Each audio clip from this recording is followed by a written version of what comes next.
Never. Well, welcome everybody. Welcome friends back to Proficiency Bonus. My name is Michael, your most humble dungeon master for this evening. This is Storm King's Thunder, episode 44.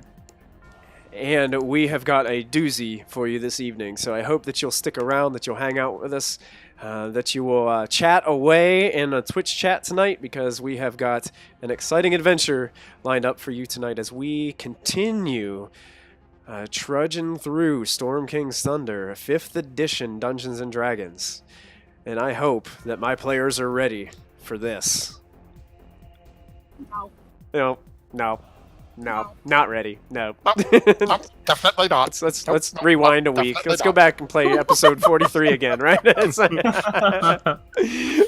scroll of wish in my pocket. That's it. That's it. So, quick, just wanted to do a couple quick shout-outs. The first shout-out is to Team MZ for all of their streamer support. Make sure you check them out on Twitter.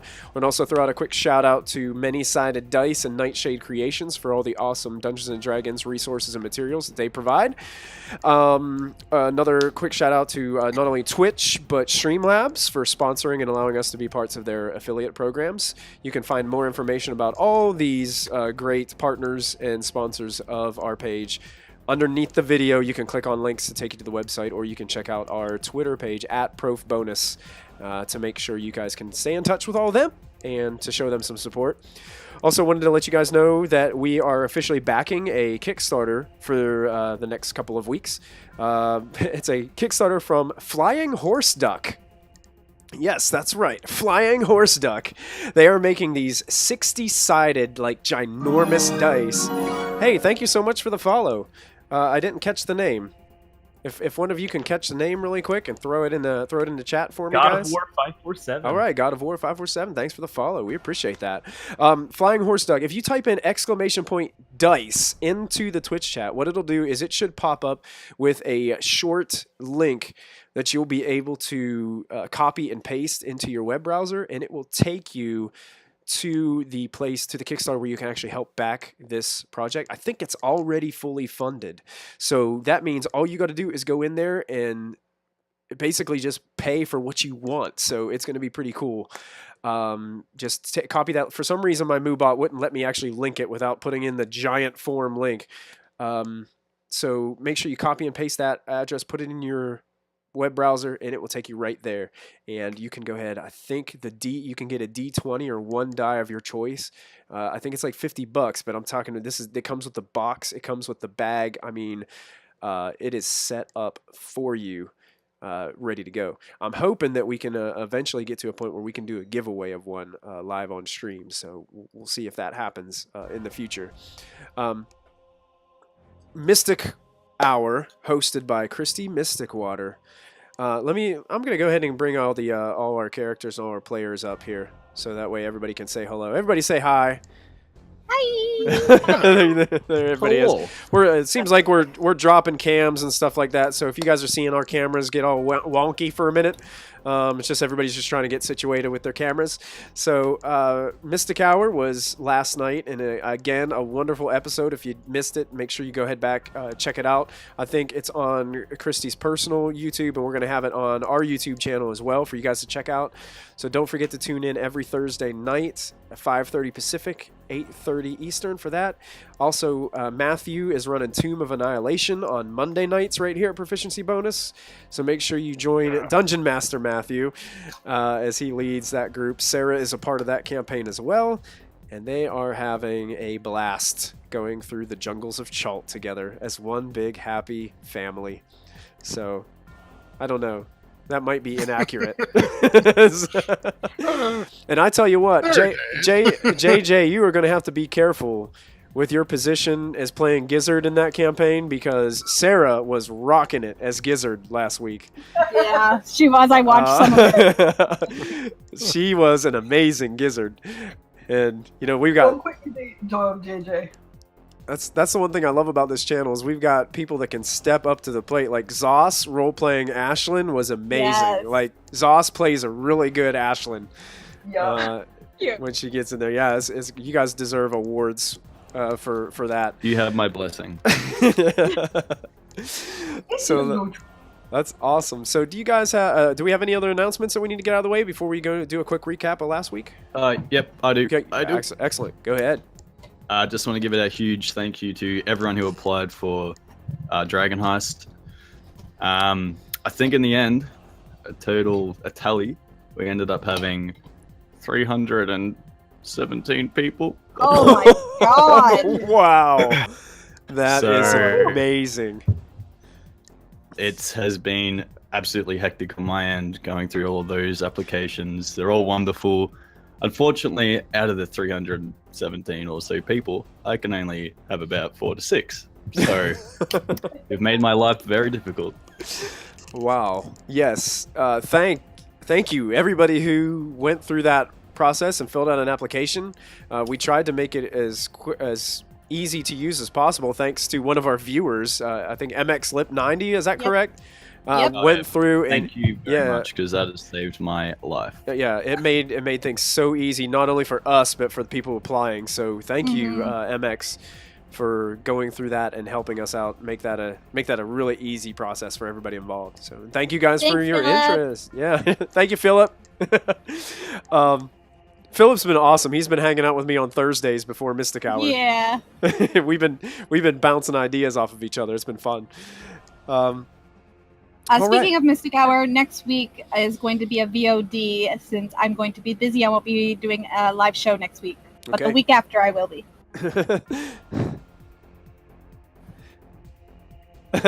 Josh is saying that he's afraid that some of those 317 could be duplicate accounts for the same person. Josh may have filled out 150 himself, all with different email your addresses. chances are very, very good. And Josh, you weren't supposed to give our secret away, man.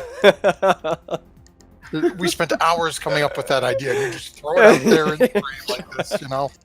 Amazing, Thought we had Josh. something. Josh has also been hanging out with me during the modifier on Thursdays. So, yeah, Josh has been chiming in too. Cool. So, any other announcements before we dive in? Yes, actually. Oh. I'm very scared. You're very scared. Yeah. That's all. Me too. Things have JJ, gotten you don't scared. even know what's scary. going on. I feel for all of you. Okay, so a quick recap from last week. Last week, our heroes were on a heist. They had allied themselves with the Hand of Yartar, which is an all-female thieves guild located in Yartar. Barging in on a conversation that she heard between the Zenturum faction member Kella Darkhope, Callista decided to make a counteroffer to this Sally individual. Seems to be higher up in the Hand of Yartar. Offering the party's assistance in this heist of robbing this noble house of these magical items that they were looking for. Offering their services for 2,000 gold pieces and the possession of Kella Darkhope herself. Upon the heist, the heist went very well. Everybody came through that. It actually went way better than I originally anticipated that it was going to go. And for some reason, my opera has frozen, guys. Uh-oh. That's why I what lost mine the just did a camera. moment ago. Did yours freeze up? Yeah, I had to kill roll 20 and reopen it. Yeah, me Oh, guys, too. I'm on right now, and it's running, like, super well. Okay. Yeah, I'm good. I'm still seeing your cams, but it won't allow me to click That on happened to anything. my UI locked up. I had to. Yeah, mine Close too. the It tab. must be roll 20 thing that just happened over. Okay, I'm going to go ahead and shut this down and boost it back up. So if you guys see weird stuff happening, I apologize. Because it's going to be weird on Twitch for a second as we all kind of disappear and you just see my desktop. So Oh, it's all good. you're going to see nothing for a minute as I'm trying to quit that. There we go. Boom. Hey, everybody. You see my... Oh, no. This site can't be reached. Right, I was going to crack a joke because I just realized, oh, when Michael leaves, my picture's going to slide over. And then I went, oh, but nobody will be able to see it. Oh. Welcome to Tomb of Annihilation. We've taken over. Yeah, I'm producing, so everything just shuts down. Yeah, that's right. Okay, we're getting there. It's allowing me to click on things now, so that's a good sign. Hooray! Yay! Fortunately, it's running really skittish for me right now, which is odd because we upgraded internet this week. Yeah, that's how Irony. that's how it goes, you know. Yeah, and I think it's hit everyone because MG froze, I froze, I froze.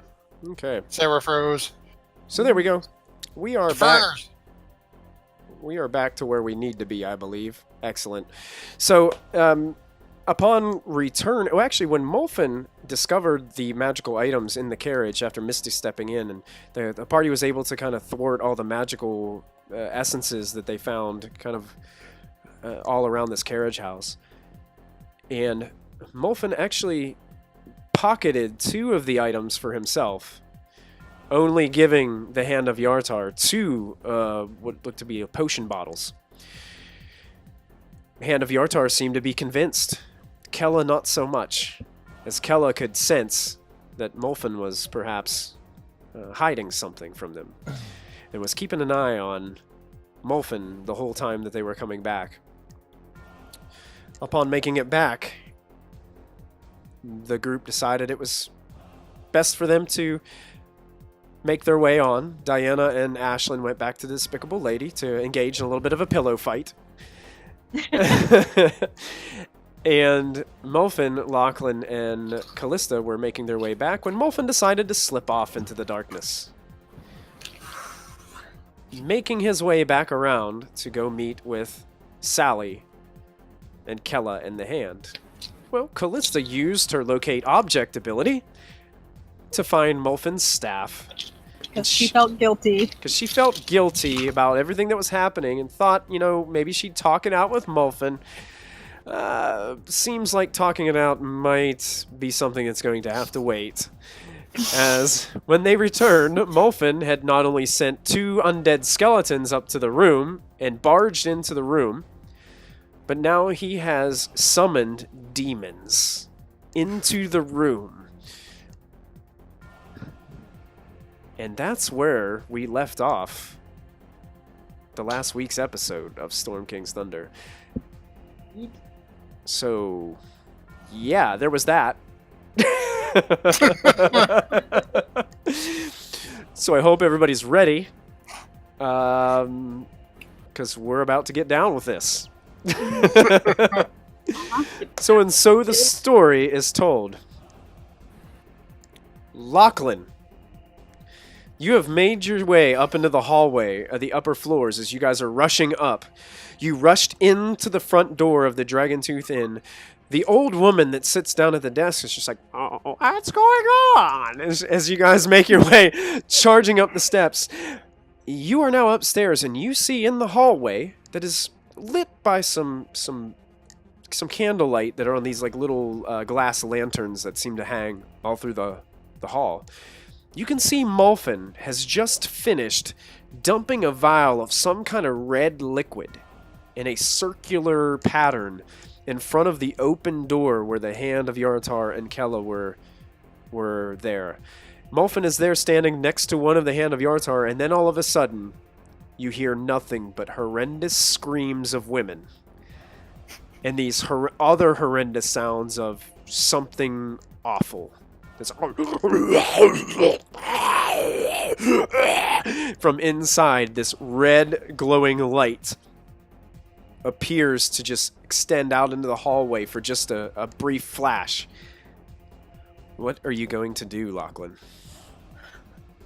I'm gonna run up to Molfin and say, Gramps, what's happening? Kind of like try to grab him, like I want to like rescue him from whatever he's being attacked by here. Okay. So are you kind of like grappling him? Or are you pulling him? I think I'm gauging for his reaction as I like sort of start to latch onto his robes. Okay, we will see how he responds, I guess, on his turn. Yeah, I guess you could, if you wanted to say something as a free action, Molfin, you could. It's Molfin. Lachlan doesn't notice anything. Molfin is just breathing somewhat heavily, focused on the small vial in his hand that he just finished that drawing with. Tomato juice? Tomato juice. You I getting love your it. vitamins, Graham? I'm gonna have to We're change. opening- I'm gonna go ahead and change battle music because for some reason that one doesn't want to replay when it runs out. So I'm gonna go ahead and change this. And I'm not gonna sit here and press play every 3 minutes. Human tomato juice. Gross. Well, I guess technically it's fish humanoid tomato juice. All right, so that will end Lachlan's turn, correct? That is correct.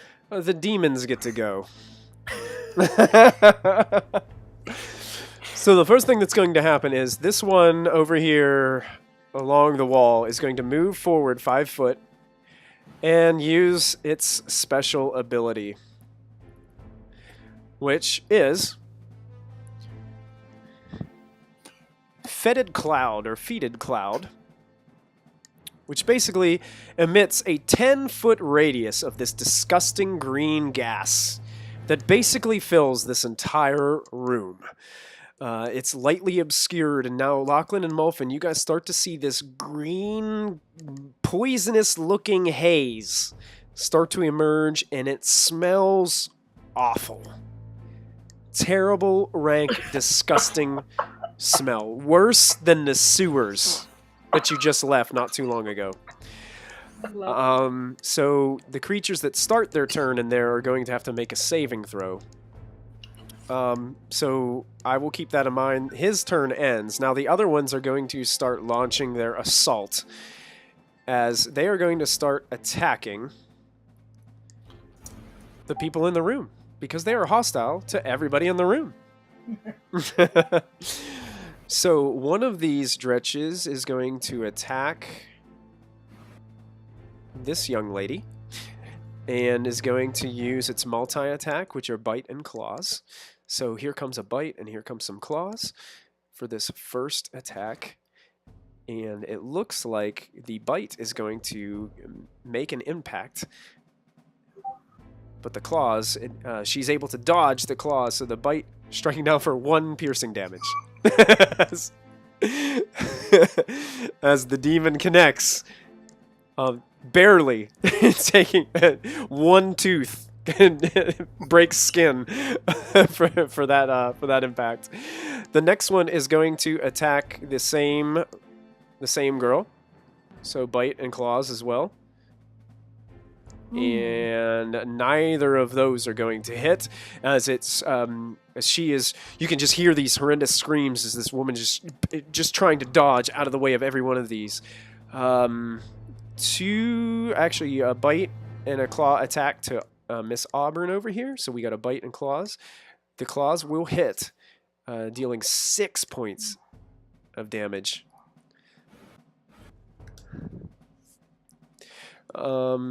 Then we got one who's attacking Kella Darkhope. And it will have advantage because Kella Darkhope is currently restrained. She's tied to a chair. And even with advantage, Kella is able to move the chair around, balancing it on one leg and then rotating it as she's like screaming, "Ah, what is that thing?" And just able to just get out of the way from all these attacks. The next one is going to attack Miss Sally. So here comes a bite and some claws. And the claws will hit Sally for 7 points of slashing damage as the claws rake through her armor into her flesh. Lachlan and Molfin, you hear the screech of a woman in pain. And now we've got another one attacking Beatrice with bite and claws. Ooh. Beatrice. The bite does 6 piercing. The claws are going to do 10 slashing. So 16 total points of damage to Beatrice. Beatrice is taking a beating. You guys hear another scream, even more terrible female scream of horror and pain emerge from the room. That ends the Dretch's turn of everything that they can do at this point.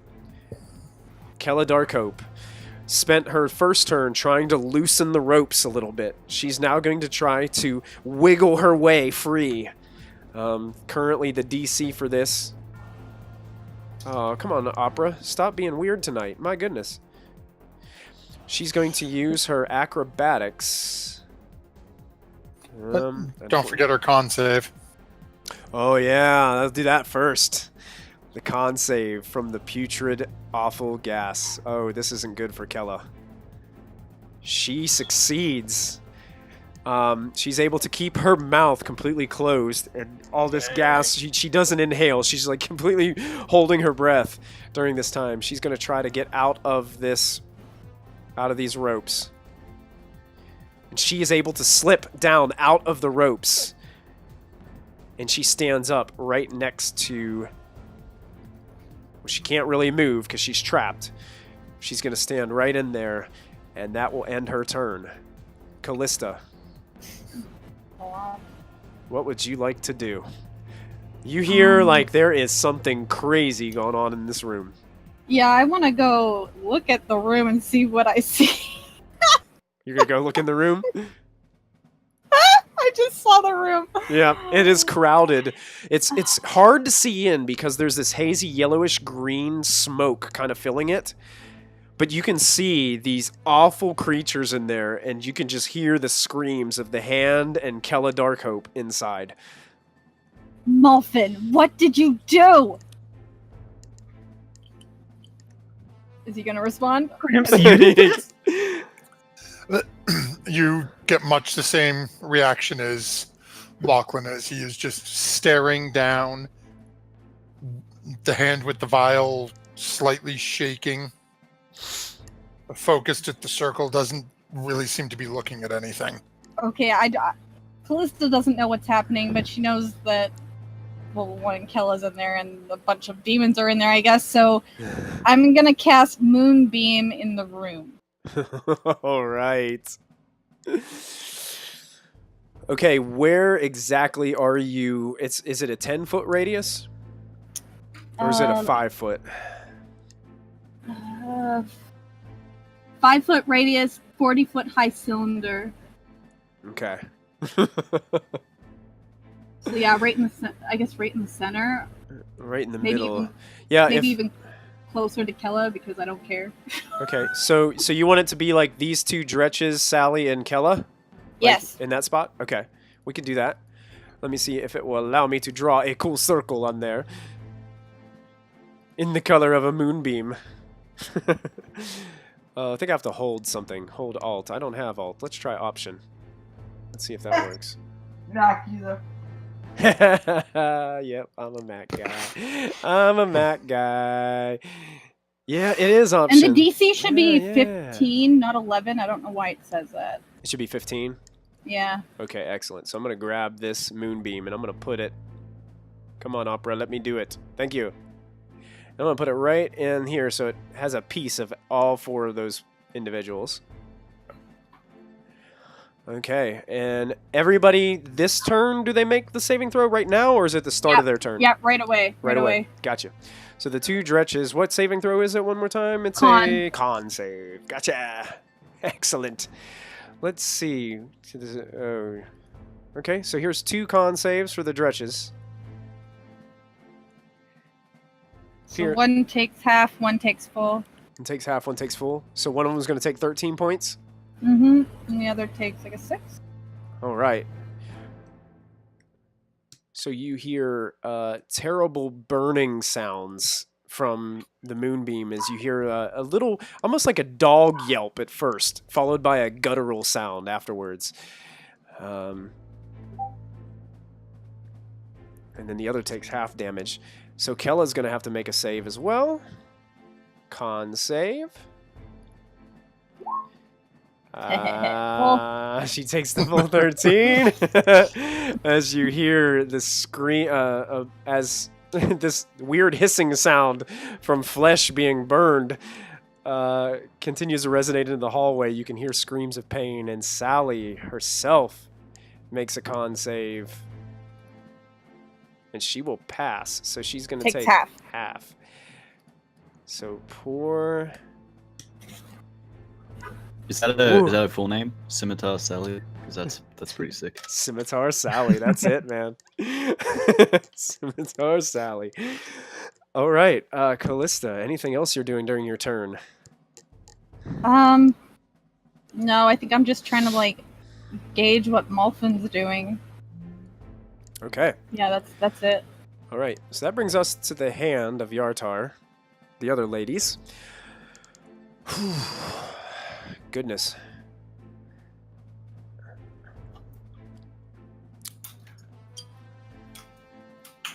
The one inside this Auburn is going to attack the one right next to the door. So she's going to go ahead and use her short sword and dagger. Oh yeah, she's got to make a save, I guess. Con Oh, save. yeah, the con saves. I keep forgetting that cloud. Con save. Here it goes. Is a 14 good enough? 14. That's good enough? Yeah, I think it was an 11. It was Okay. an 11. It is, yeah, 14. So she's able to hold her breath as well, seeing all this gas, terrible smelling gas pour into the room out of one of these creatures. Out of every orifice, I guess. As it fills the room. TMI. Oh, yeah. Definitely. Definitely TMI. So here comes some attacks. This is a short sword attack and a dagger attack. Yup and yup. And they will both strike the Dretch.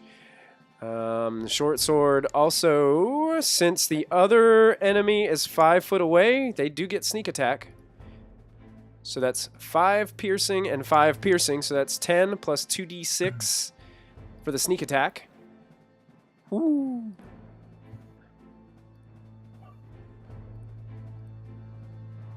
Oh my goodness. Would you fancy that? So 12 points of damage. Sorry, I'm just including the description so I know what's going on. Gotcha. So 12 points of that demon, even though you guys hear horrendous screeches come out from the room, it is still on its feet. It is still alive. This one back here is going to, first of all, make a con save.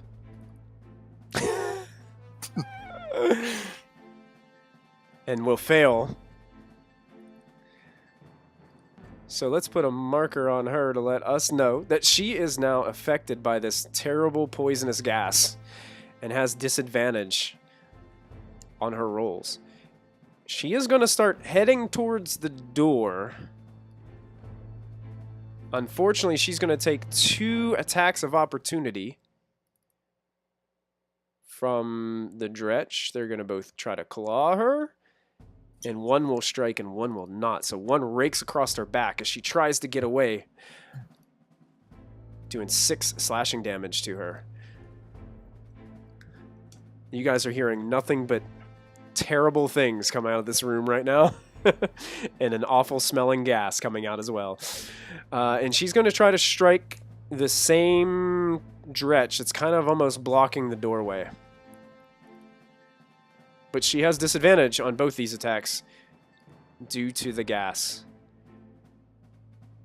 I think the dagger might be good enough to hit. It's an 11. It is 11. Yeah, so the dagger will still meet its mark. And sneak attack is available. So we got the 2d6 coming for sneak attack. That did a little bit better. So you guys... Callista, you got a better view of this. You can see that this one member of the Hand of Yartar, even though kind of distorted out of your view because of the cloud, comes out of nowhere, ends up hitting the door frame with the sword, and you see her kind of reach out and strike a dagger, and all of a sudden this red glow seems to almost emerge and brighten up her facial features, and then in an instant just dissipates. This other hand of member back here is going to try to strike. Actually, Beatrice is going to try to strike the Dretch that just gnawed into her. Same thing. Oh, she's going to make the con save and fails it miserably. So these are... Oh, poor Beatrice. Beatrice is not doing so hot here. She's not doing well, yeah. Short sword and dagger with disadvantage. The short sword will hit. Just barely. Let's mark Beatrice with a green bubble so we know that she is currently poisoned. And that short sword damage that she does is only 4, and she doesn't get... Well, technically Sally is within 5 feet. She does get sneak attack. So 14 points of damage. Rogues, man. Rogues, man. But that creature, even though it let out a horrendous noise, is still up and standing in front of Beatrice. The last member, Auburn, slides into the position where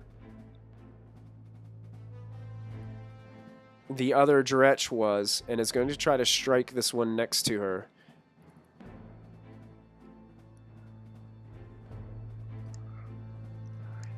Actually, you know what?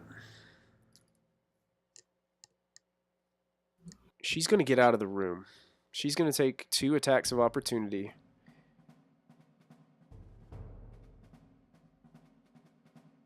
And she's going to get right beside Callista.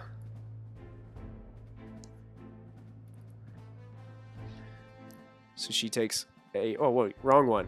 Never mind, guys. Running too many bad guys right now. I blame Matthew. Thanks to Molfin. Stinking Molfin. And all these bad guys. Oh, so that one is actually going to hit.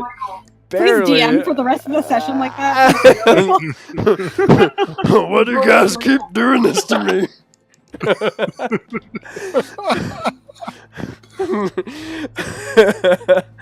I'm totally a Muppet, JJ. I'm totally a Muppet. All right. Standing next to Callista, she looks towards Callista and says, "What are those things? I don't know. Let's take care of it." And she just points kind of into the room. And then that brings us I to... really don't know. The one standing outside is like she's like panicking, looking inside the room, and is like, but I don't know what to... He's just like looking like he doesn't know what to do. It's like, and looks towards Molfin. What is this? What did you do? And then it takes us to Molfin's turn.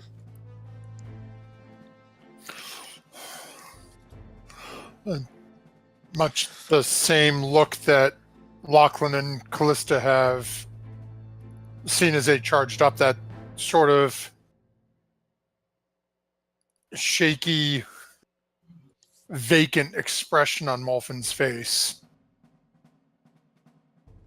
as he sort of circles around past in between Callista and this hand person to sort of try to get an eye in towards the back portion of the room. Okay. And just sort of shakes himself off a little. I may be able to do something from here. Let me see if I can hit that one that's in front of your leader there. And with that, Molfin is going to rub his hand on top of the crystal on top of his staff. Oh my god. And hold his hand out forward. And cast Firebolt.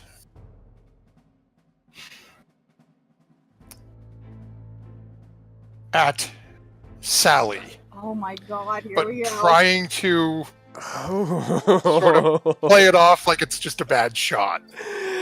Excellent. Excellent. Go ahead and make your roll.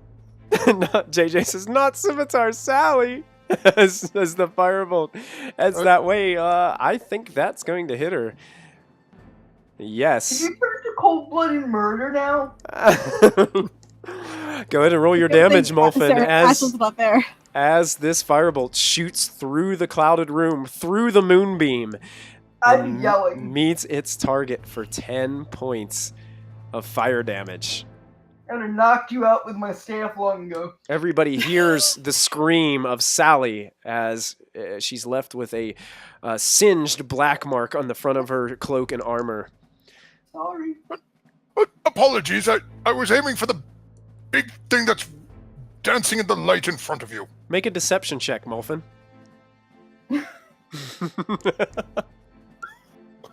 He's great at those. I so want to burn it, but I'm not going to. Oh, why don't you? Oh. They may believe you. Do I believe him? You can. Anybody who wants, actually, Lachlan and Callista, if you guys want to make a perception check or insight check. Sure. Yep. Insight's based on wisdom, I believe. Oh, I believe him. Oh man, both The hand of Yartar do not believe you. At least my family does. They don't believe a word you say, actually. And they start to give glad I you. didn't burn that nat 20 because I would have failed it either way. And actually, Marisha, Jenna, and Auburn, all standing within 5 foot of you, saw exactly what transpired. And know that you had casted a spell and it hit Sally directly in the chest.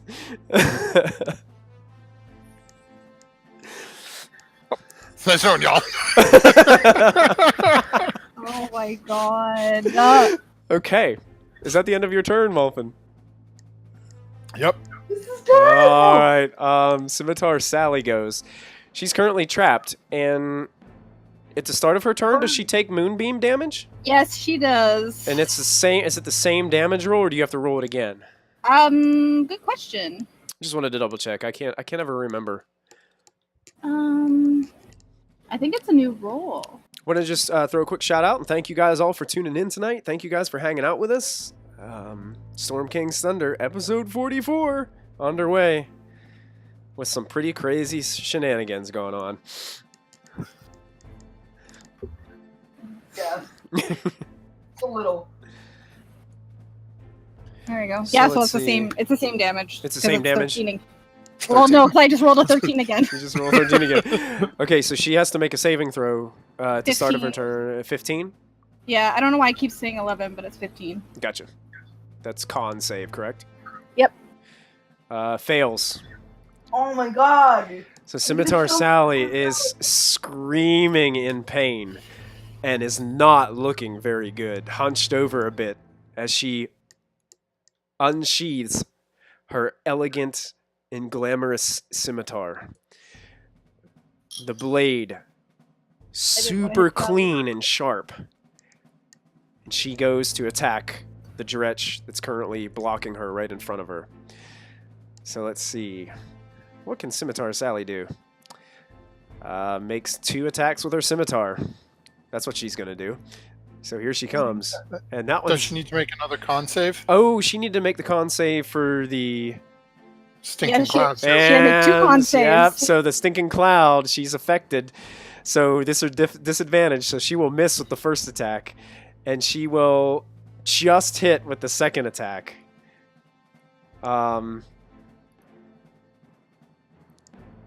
Dealing 5 plus 10 points of poison damage. Wow. So she delivers 15 points. I gotta double check and make sure that Dretches are affected by poison. It might not be. Damage immunities, poison. Calculated. Calculated. So the slashing damage is all that takes effect. Wow. As, Wow. This Dretch only takes 5 points of damage and is still blocking Scimitar Sally in the room and in her current location. She can't do anything else, and she is still she's poisoned. So I'm going to put that green marker on her so we remember that she's poisoned until the start of her next turn. Whoo! Oh boy! And that's a round, folks. Wow. It's only been 40 minutes, right? Killing fact. we flash quickly back to Diana and Ashlyn, who are just sitting there with their pillows. Yeah. What kind of conversation would you be having at 3 o'clock in the morning right now? I'd be snoring. Oh, you'd be snoring? So basically, Diana, you are talking to Ashlyn, who you think is still awake. But even though you can hear this light snoring, you're like, I think she might be paying attention to me. What are you talking to her about right now, Diana? Girl, here's my dilemma, okay? So it's like, if my soul is in a gem, what if? What if this isn't a negative? What if it's like, what if like I put it like in like a chest piece or something? That'd be pretty cool, right? Like, would that not just be an amazing fashion choice? You know what? You're right. It is excessive. It is. You're right. You're absolutely right. Nice. And we flash back to the upper floor of the Dragon Tooth Inn. Lachlan, you're up. From where I'm standing, do I have any idea what the sides are in this, or who's attacking who, or? Based on what you know and what you've been told by Molfin, you really don't have a clue. All right, then the best I'm going to do is just kind of try to move up a little. But you have seen Molfin fire in, and now the hand are all looking at him with what you would see. Like, you believe Molfin from what he said, but they are all looking at him like with weapons drawn. You have a feeling they're going to start to tear him to bits. Gramps, why do those people hate you?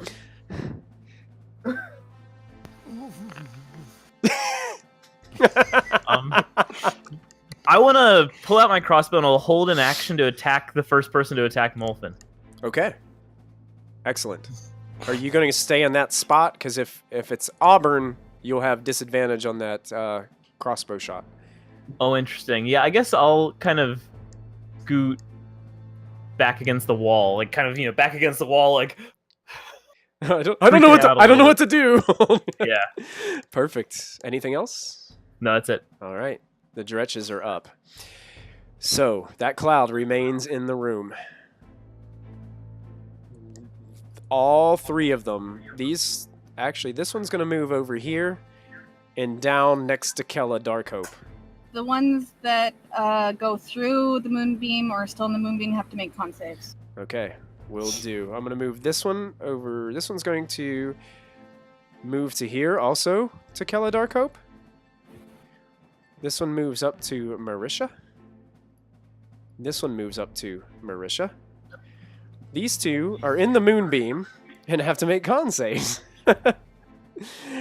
Is 14 enough? Nope. And another 14. Nope. So I guess that's another 13 damage. Another 13 damage. And this one, with a flash of red energy, dissipates and is gone from in front of Kella. This one in front of Scimitar Sally, burns up and disappears into just a cloud of black ash that dissipates before it even hits the floor. Nice. This dretch is going to continue to beat up on Beatrice as it makes a bite and a claw attack, and the claws will hit, dealing 2 slashing damage to Beatrice as she lets out another scream as she tries to dodge this attack, but it rakes into her just enough to pierce her armor. Kella Darkhope is getting 2 dretch attacks on her from these that are standing within 5 feet of her. So bite, claws, bite, claws. What is her armor class? Okay. Bite will hit, claws will hit. We'll miss, and we'll miss. My goodness. Craziness happening. Let me see.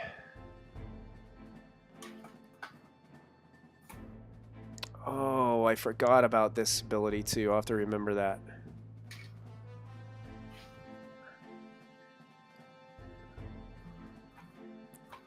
Okay. So a bite, 5, claws, 5. Kella's going to use a reaction to uncanny dodge one of those, halving the damage. So she's going to take 7 points of slashing damage from the dretches. That will end. There's now 2 dretches against, I believe it's Marisha at the doorway. Bite claws. Bite claws. And it looks like only one of those will strike. The first bite is going to be the only one that hits. So one of them latches onto her arm as she's swinging these wild attacks at the door. Takes 2 points of piercing damage. That brings us up to Kella. Con save. Con save. Con save. Yes. Double con save. Double con save. Yeah. Yeah, because she's still in the cloud and she's still unaffected. Yeah. So let's do this. Let's con save against the gas first. She succeeds. So she's still holding her breath. She's going to con save against this. Certain area effects such as I think this will work. Okay, Kella has something called evasion. That means that when she has to roll a saving throw... Well, wait. No, it's only a dexterity saving throw. Dex only. Gotcha. Just read that. So Yep. that won't Yep. work. That won't work. Chrissy knows about that Constitution. one. And she fails. Yeah! Taking 30. 13 more damage to Kella as she continues to burn under the intense Why are we doing radiant light. Well, Cliff's not trying to save her, so not bad. And she's gonna go ahead and she's going. She can't. She can, well, she can move. Because she already took the damage from the moonbeam, so she's gonna move out of there. Yeah, she can leave the space now for sure. Okay, yeah, she's gonna move. She's gonna take an attack of opportunity. She's gonna take 3 attacks of opportunity and get to this one next to the window. We are murder hobos, but isn't she tied to a chair? No, she got out. She got freed. Oh. So here comes Okay. 3 attacks of opportunity against her. And only one of them will strike her. Okay. The last one is able to rake across her back, dealing 6 slashing damage as she is able to just get out of the way from these things. And you know what? She's going to move to the side because then she won't be... She has the movement to do that and she will no longer be in the moonbeam. Damn it. Which would be smart. A smart person would do that. And she's going to try to attack the Dretch, which now she has advantage on because she is flanking with Beatrice. So... Beatrice. So, Kella pulls out 2 daggers and tries to jab him in the back. And she makes 2 melee attacks. Ooh, that one will hit. And that one will hit. Poison. Wow. The poison doesn't affect, but that does 12 points of damage total. And all of a sudden, with a flash of red light, this Dretch is no longer in the room.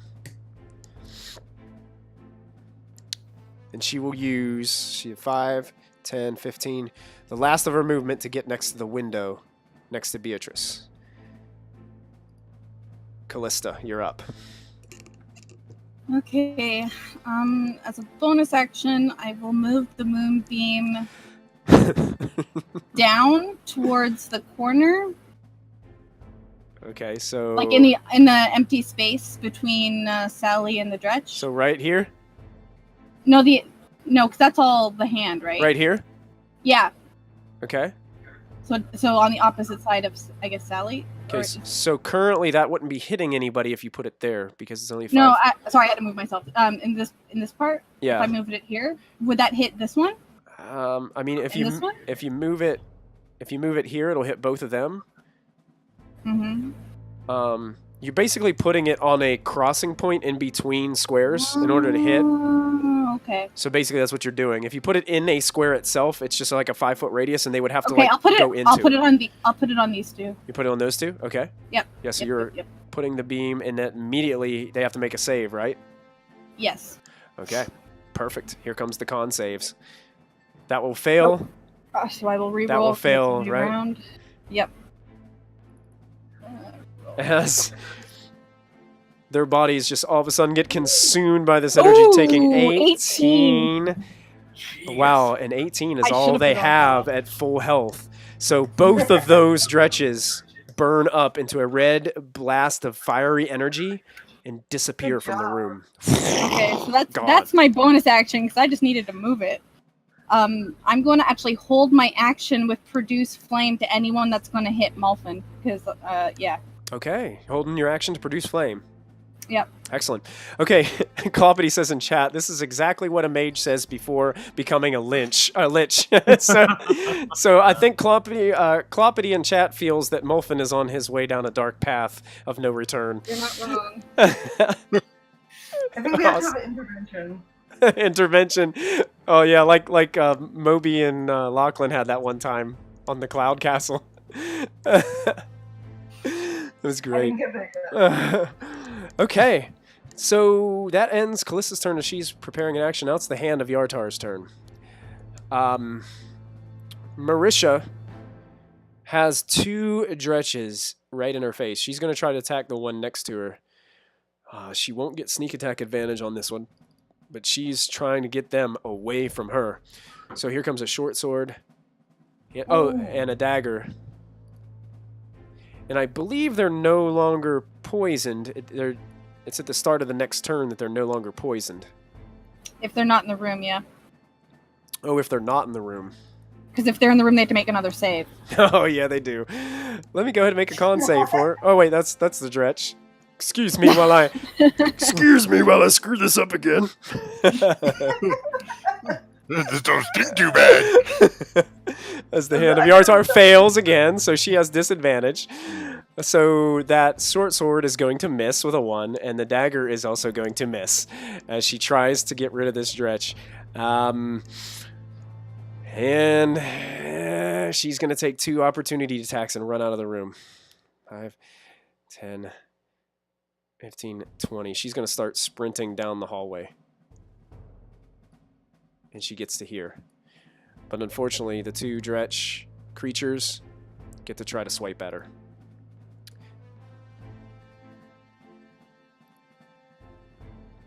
And they will both miss as she runs out of the room, bumping into Jenna, who's just looking at Molfin with a scowl on her face.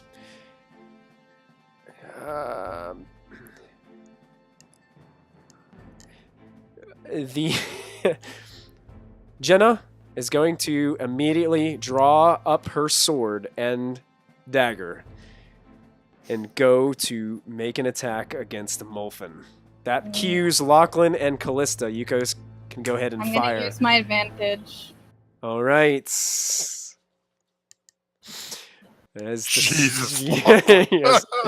Both, all of a sudden, as you hear Lachlan go, "Ha!" and lets go of a crossbow bolt. And Lachlan, you have sneak attack. Yeah. yeah, so go Right ahead and there. oh! As Lachlan, from just 10 foot away, puts this crossbow right into this lady's gut. And then the produce flame also goes off as Callista just blasts fire right into her face. And she singes her eyebrows as she squeals back. So that is, my goodness, 27? Is that 34 points of damage? Is that right? Is my math correct? Yep. Mm-hmm. Is that... she is actually still up. Wow. Wow. But she, after that barrage of attacks, she does not look very good. She looks terrible. She has got a crossbow bolt stuck out of her belly, and all of her hair is just like, you can see it. It's kind of like, looks like a bunch of sparklers that just finished going out. They're just like this glowing beam of fire that is just dissipating and breaking off into shards of ash. She's going to make her attacks against Molfin, even though this barrage came on top of her. Here comes a short sword to Molfin and a dagger to Molfin. Shield! As all of a sudden magical energy bursts up. Is that in front of the short sword, or...? That'll only protect from the dagger. The short sword will still hit. So accurate, Sarah. We are chaotic neutral. We are. All of us are chaotic neutral. So the short sword is going to get through the shield for 6 piercing damage, and because there is another hand of Yartar present near Molfin, that's an extra 2d6 sneak attack damage. So that's 11 points of sneak attack damage, Molfin. As this short sword breaks through your magical shield and strikes you on your shoulder. All right, the one behind you who was looking at you just witnessed Callista and Lachlan barrage attacks against Jenna. She's going to go ahead and attack Callista. You attacked us first! Short sword and dagger. I think I one. think the dagger's going to hit. Let me double check. You have a 12. Yep, they both hit. They both They hit. both hit. So both are going to strike. The short sword dealing 5 piercing, the dagger piercing 7 piercing, and Jenna is technically within 5 foot of you. 5 points of sneak attack damage on top. As What's the total on that? Hang on. so you got 12. Is that 17 points? Yep. Oh, math. Okay. Okay. Math. Okay. Okay. That's why I don't play rogues, because of all the math. While that's happening, Lawyers and liches, what's going on? How are you guys doing? I have to make, I guess, a Constitution saving throw for concentration. Yes. So it's As did 10 or Molfin. half the damage, whichever is Molfin 10 or half the damage. wait, it's only half the damage? 10 I or thought it was half the 10 damage. plus- 10 or Oh. half. 10 or half. Never. Oh shit! Then I deleted them for that. Let me pop them back in. I'm fine. You're oh yeah, I thought. you were fine. Yeah, Oh, I'm not even. It's not advantage, but still, I'm fine. Anyway, Apologies, that's a great name, Lawyers and Liches. Yeah, they are basically. You guys are okay with your concentration checks? Yeah, I thought Yeah. it was 10 plus. I misread it. Yeah, it's either I 10. deleted your I two think it's guys. whichever one's the highest, 10 or half. Yeah, I rolled a yeah, 19, so yeah. even if I go half, I only damage. Oh yeah, you're Or fine. 17 damage, so I'm fine. Beatrice is going to try to grapple Kella Darkhope. Oh, does chat still have a nat 20? Matt does, yeah. Yeah, I think Molfin has the nat 20 for this week. Okay. So she's Yeah, going to try to grapple. She only rolls a 10. Let's see how Kella Darkhope does. As she sees Beatrice coming after her. So she's going to use her... blah, blah, blah, blah, blah, blah. Yeah, she's going to try to dodge out of the way. And does so successfully as Beatrice tries to grapple onto her. Hey, where are you going? And tries to grab a hold of her. Unsuccessful as Kella slips her grasp. That brings us to Molfin. And the one that's rather severely injured is the one that just smacked me. Yes. She has a Lachlan-sized crossbow bolt sticking out of her belly.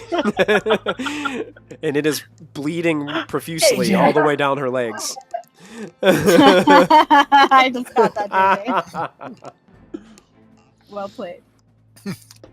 I'm just gonna look and just go, I was trying to help. And then wind up with the staff, and in an effort to knock her out, trying to do non-lethal, Okay. I'm just gonna take the quarterstaff and literally right at the Dunk. right the side of the head. Yeah, I like it. Go ahead and make your attack. It's gonna be like 2 damage. If I manage to hit. Unfortunately, that's not going to strike her. As she sees the quarterstaff headed her way, she's quick to dodge backwards just the slightest bit as your quarterstaff whizzes by the front of her face. Just trying to get you out of the way. All right, you have a bonus action and a movement left if you'd like to use it, Molfin. Molfin's just sort of looking around. Sees the two things in the back room and is now seems to be almost in full panic mode. Is just skittering. He's literally holding his quarterstaff by the bottom, like.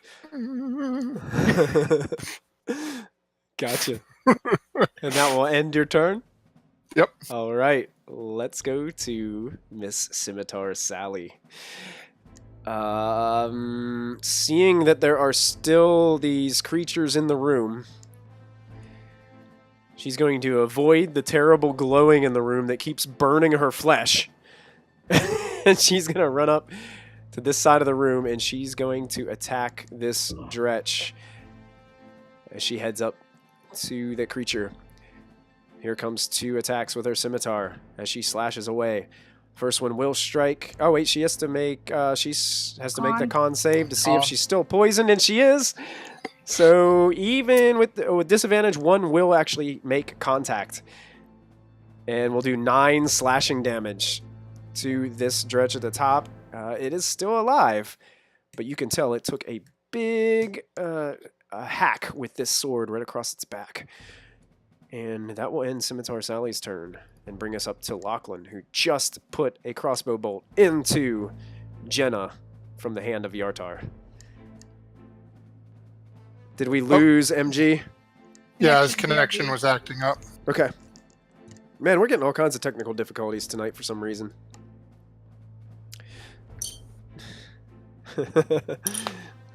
Thank you guys for tuning in tonight. If you haven't followed us yet, make sure you hit that follow button up above. It's absolutely free to do so. It supports our channel and encourages us to keep doing awesome stuff like this and making cool content for you to enjoy. Make sure you guys follow us. Right now, we've got an intense situation as half of the party decided that they were going to head on back and summon a bunch of demons into a room. No. One person on the party decided that. Please apologize. That's it. Thank you so much for the follow. We appreciate you hanging out with us. I didn't catch the name of the last follow. Did you guys catch it? Looks like it was Lawyers and Liches. Oh, Lawyers and Liches. Thanks for the follow. Welcome to the adventure. What I That's a miss? sick name. I love it. IMG, I think I hear you coming back. Yeah, what I miss? Well, it's It's your turn. It's your turn. Cool. Looks like Sally. Oh, did she hit somebody? Scimitar Sally hit one of the dretches. Okay. Let's see then. I think the one that I had shot before, I'm gonna shoot her again. Okay. You fire another crossbow bolt. Mm-hmm. That's going to fly over her head and into the weird gas cloud into the room and disappear. And you hear it go thung as it sticks into the wall somewhere behind you. I'm just gonna shake my crossbow a little and turn. Okay, shake it. What's wrong with this? Yeah. Dang. All right, the dretches get to go. They can't get out of this room, so they are going to surround Scimitar Sally. Can they fly out the window? They possibly could, but they're wanting to eat and devour every piece of flesh that they see in this room right now. So Just wanted to know. they're going to rip up Scimitar Sally here. So here's a bite and a claw. Uh-oh. Those will both miss, and another bite and a claw. The bite will hit, and the claws will hit. Oh. So the second one is able to get a jump on her and lash its teeth and start ripping away at her flesh for another 10 points of damage.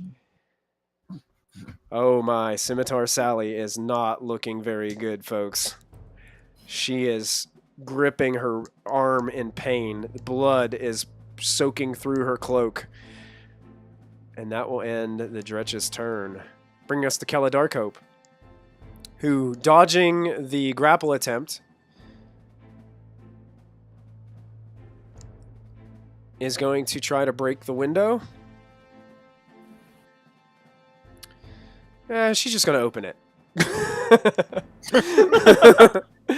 She opens the window. She's got to make a con save. She does have to make a con save, that's right. She's going to make a con save. And she fails it terribly.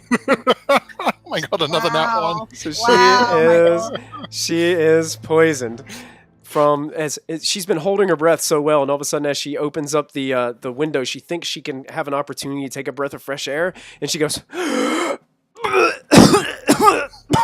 as she breathes in a big thing of this cloud.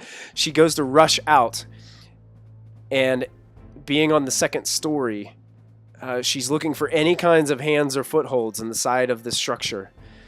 And she starts to find a way where she can make her way down. She's going to roll a check to see how she does. Disadvantage. And she will have disadvantage.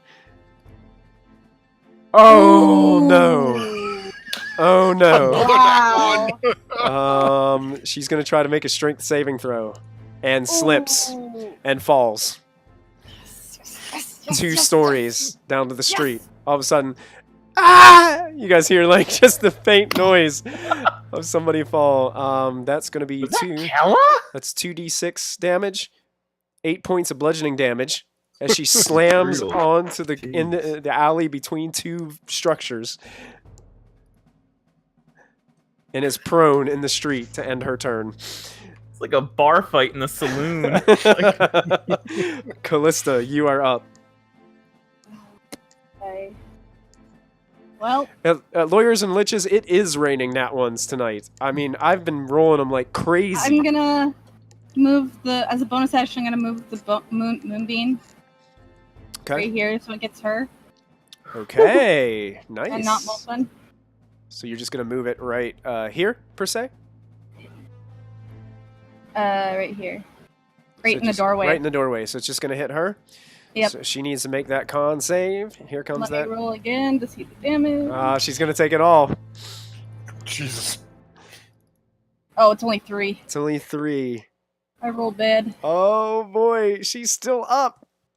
Oh my Just- god. Just barely, but her back starts to burn and hiss with this energy. You can see parts of her cloak are just weirdly burning by this radiant damage after being consumed by this glowing blue light. Anything else you'd like to do, Callista? Yeah, what am I gonna... Because I believe that's a bonus action.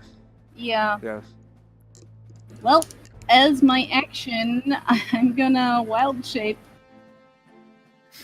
What am I gonna go into? Wait, you can wild shape. That's normally It's normally an action, but I can do Oh, it as you a can- bonus. with moon because you're moon druid, but you're gonna use it as an Yeah. action to wild shape. Yeah. Okay. So I'm gonna probably Here be comes the overkill, says JJ. Yeah. saber-tooth tiger. Why not? Let's do it. All right, if you want to drag a saber-tooth tiger token in, you should be able to have Sure. access to do so.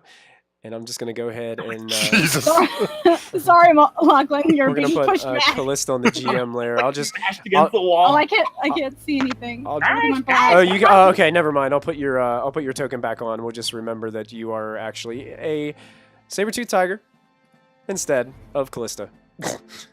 Well, you are Callista, just in the shape of a saber-tooth tiger. Yep. All right.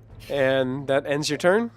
Yeah, I'm just gonna roar at the 2 hands that are attacking Molfin and hopefully get their attention. All right, go ahead and make an intimidation check for me, using the statistics of the saber-tooth tiger for your intimidate. What's intimidate? Is that charisma? I think it's charisma. God is. Yeah. If you'd like to use it as strength for this one, since you are a giant, massive Yes. saber-tooth tiger, Yes. I will allow that. I would. Yes. Yes, I would. Because it makes no sense that I have a -1. Yeah. Okay, so. In different situations, you can change that. It says Oh, in it the doesn't rules. matter. It's a 7. Oh, a 7. So Meow. you can tell they're awfully startled by this situation, but it's not like having skeletons burst into your room and all of a sudden demons come into your room wasn't startling enough as it is. So it's like, Yeah. so that ends Callista's turn, and it brings us to the Yep. hand of Yartar. Beatrice, seeing that Kella Darkope has fallen out of the 2-story room, reverts her attention to this Dretch and is going to flank this Dretch. And is also going to have to make a con save because she's still in the gas, coughing up a storm. And will succeed this time. So these attacks will actually have advantage. And they will both hit. Short sword just barely hitting. 14 points of damage. Plus sneak attack. And folks, Ooh. that will do it for that Dretch. As the short sword and dagger stick into the back, a flash of red energy, and the Dretch is gone. How many Dretch are left? Just one. One. And Beatrice is going to get on the other side of this Dretch with the rest of her movement to get ready to help her friend Sally. Jenna, both of you now looking. Unfortunately, Jenna wasn't really deceived by what's going on, but now has got to make a save because of the moonbeam before she gets to go, and will fail. So that's probably another 3. That's another 3 points of damage. And as you hear her burning and sizzling, her cloak completely almost dissipated under the energy, you see her fall to her knees and then fall to the floor. As Jenna lies motionless with this cascading, nice, flickering blue light. Not gently upon her, but more so sizzling her away. As Jenna is no more. The other one back here is going to... It was attacking Callista, so it's going to continue to attack Callista. She is. She's going to make a short sword and a dagger attack against the saber-toothed tiger. I think they both hit. Yep. They will both hit. And I think she's not going to get sneak attack anymore because she doesn't have an ally there. So you're going to take 9 piercing from the short sword and 6 piercing from the dagger as both weapons jag into the side right behind your shoulder blade into your side. Okay. The other one is going to kind of getting clear from the room. She's no longer poisoned in this way because she's outside of the radius. Seeing Lachlan over there and hearing her friends and comrades, she's going to run up to Lachlan. And she's going to make 2 attacks against Lachlan with a short sword and a dagger. And I think the dagger's going to hit you. Let me double check here. 17, I believe. A 17 hits you. 17 does hit, and I will use my uncanny dodge to, half the damage. Half the damage. So you're going to take 2 points of piercing damage as you just barely catch. She grazes your midsection with this dagger attack as you pull back. Ow! And that ends the hand's turn. It brings us to Molfin. Now, with everything going on, would Kella have screamed or anything as she fell out the window? Would Molfin have any idea she's not? You heard the scream, and it disappeared very quickly and abruptly.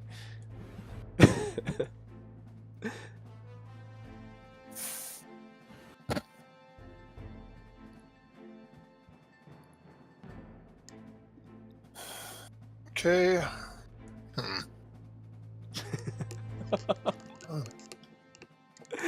Molfin's going to look over at the saber-toothed tiger, and without any real knowledge of whether or not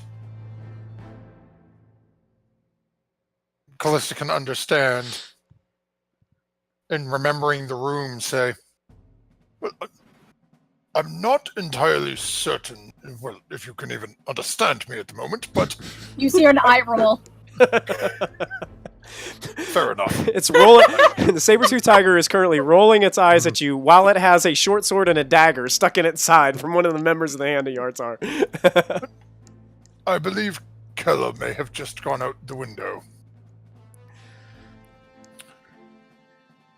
And with that, turn to look at the one to the north of Callista that is dealing with her. Mhm. Molfin is going to circle around to sort of pincer her in. Gotcha. And Molfin kind of like does a little dramatic spin like around the back of her. And again, once more, picks up the quarterstaff. All right. Speaking of. Baseball swing. It's baseball swing, going non-lethal for the back of her head. Okay. Gotcha. Make your attack with advantage.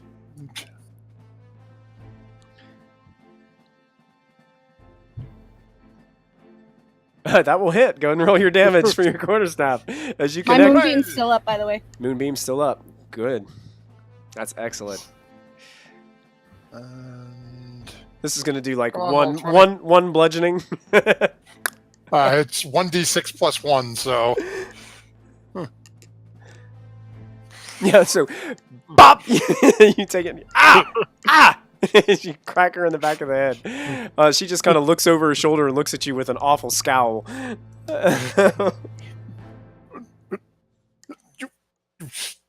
You stabbed my cat.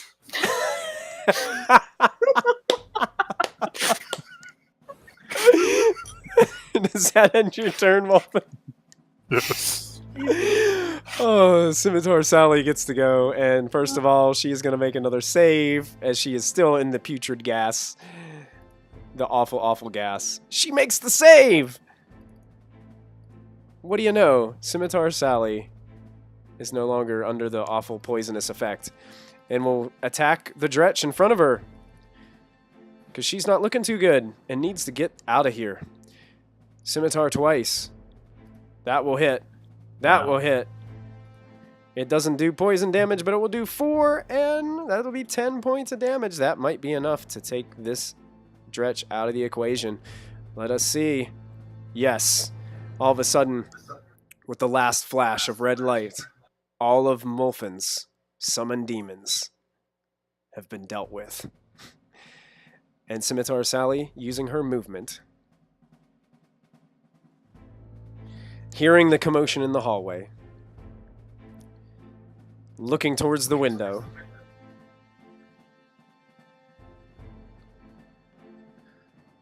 runs to the back of the room, and in the corner, there's a wooden box behind this couch area. Starts to reach for the wooden box. And that brings us to Lachlan. All right. Am I able to put my crossbow away and pull out a short sword, or is that like what does that count as? That's a free action. Yeah. Cool. Then I will do that, and It's- I'm gonna stab the person that stabbed me. You got it.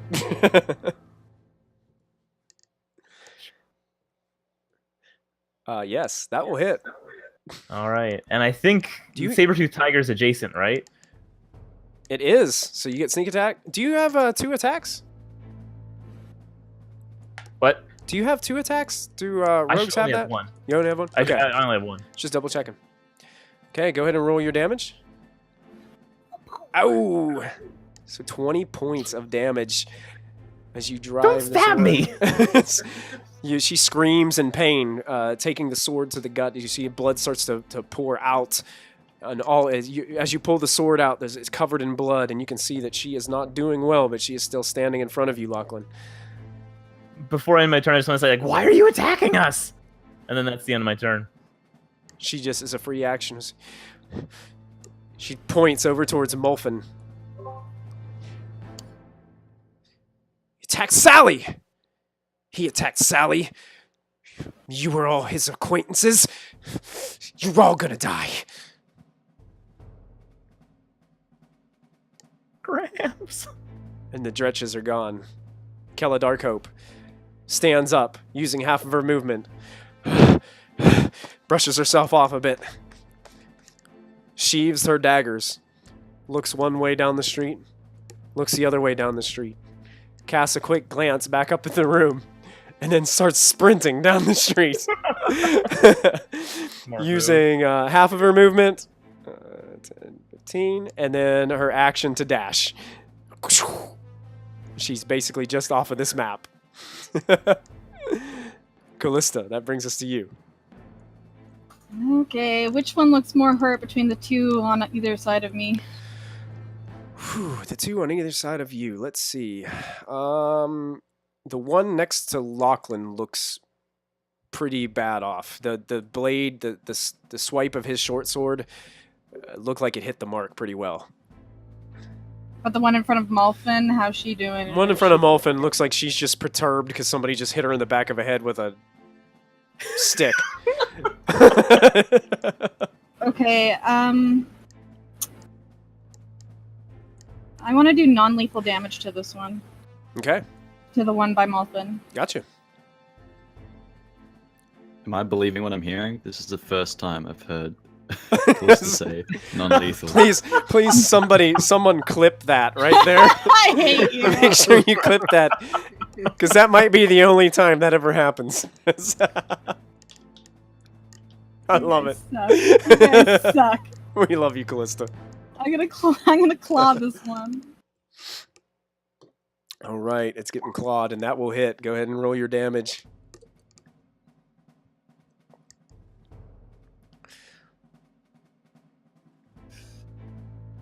You take advantage of her peeking over her shoulder at Molfin, and you scratch Oh, right, I do have across. advantage, don't I? You do, because you're flanking. Go ahead and roll and see if you crit. Yeah, crit on that non-lethal damage. I just want to knock her out.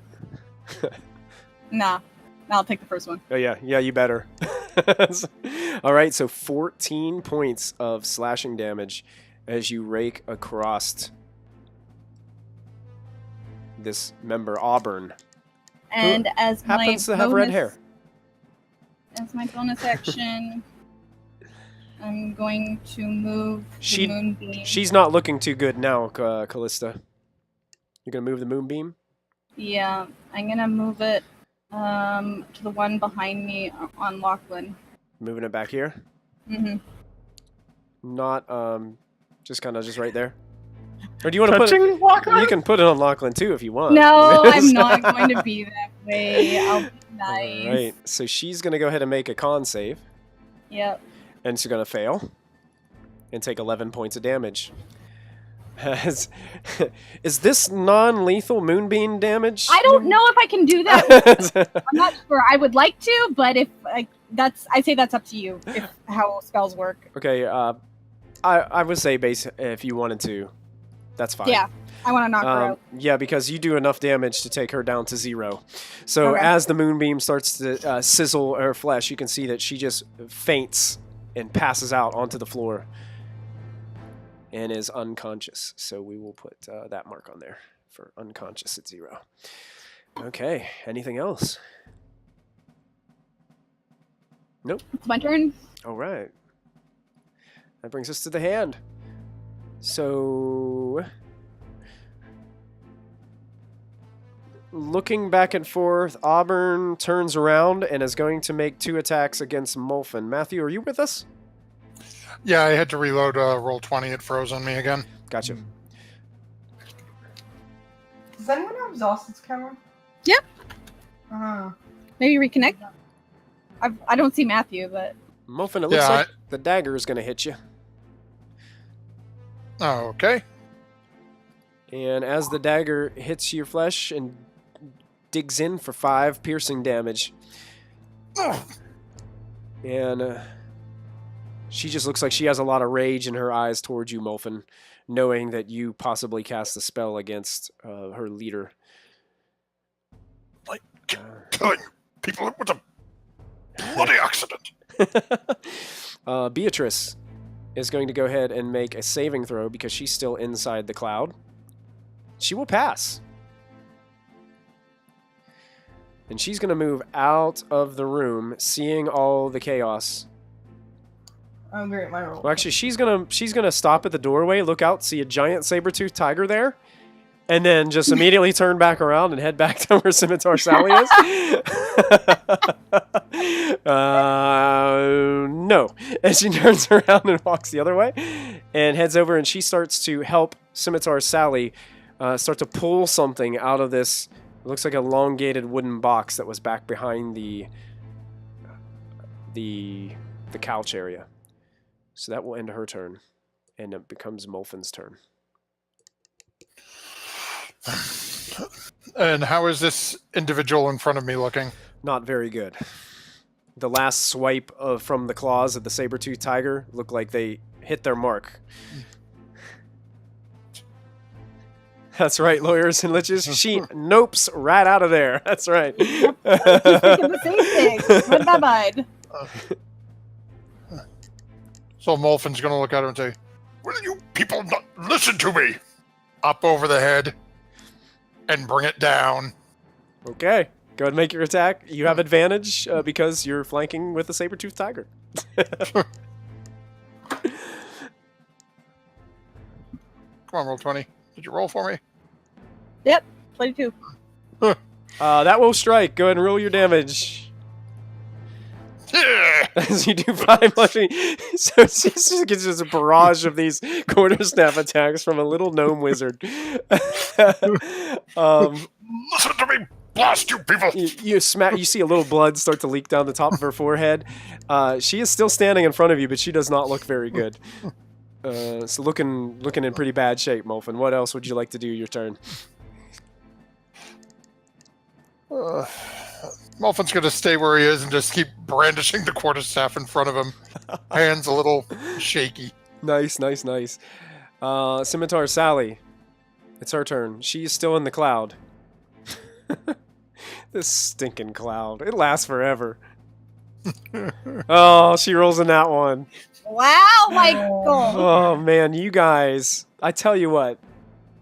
This encounter could have went completely different had I not rolled all these nat ones. As she's digging through this box, now being helped by Beatrice, she produces what looks to be like this crude rope ladder. And she takes it over to the open window, hooks it onto these two little metal hooks that were already attached to the window in the first place, and unrolls the ladder down. Pretty cool. So she uses her action to do that, and with her movement, she goes out the window and climbs down the ladder. Makes it all the way down. Like, or What's that? Gotcha. you got like all these enemies. Oh my God. Are we getting a bad Discord server right now, guys? Not that I'm aware of. Okay, just double checking because Looking Sarah was going a little wherever robot on us. Just double checking. All right, so that ends Scimitar Sally's turn. Lachlan, we're back at the top of the round with you.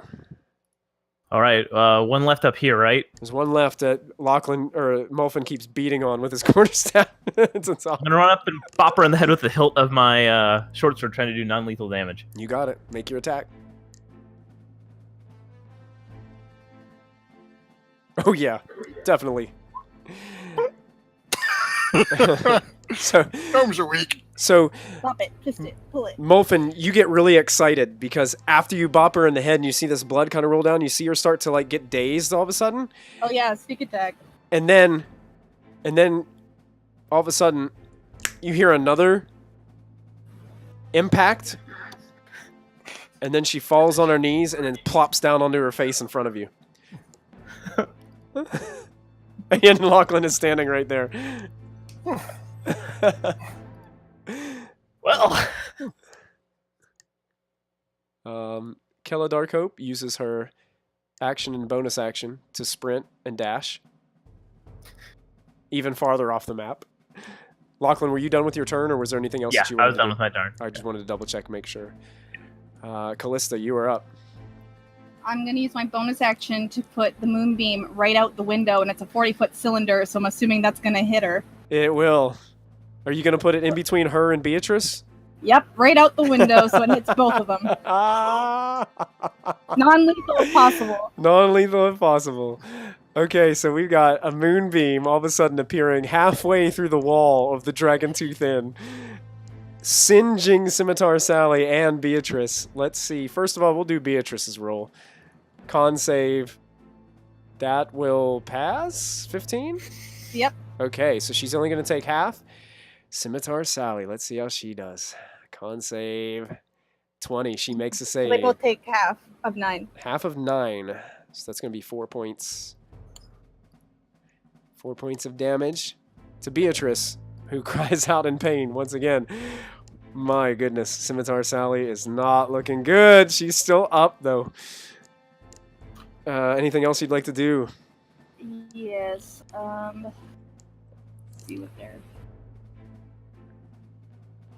How far is it for me to go back? Like, if I were to shapeshift back and go back down the stairs, how far is it for me to get out of this place?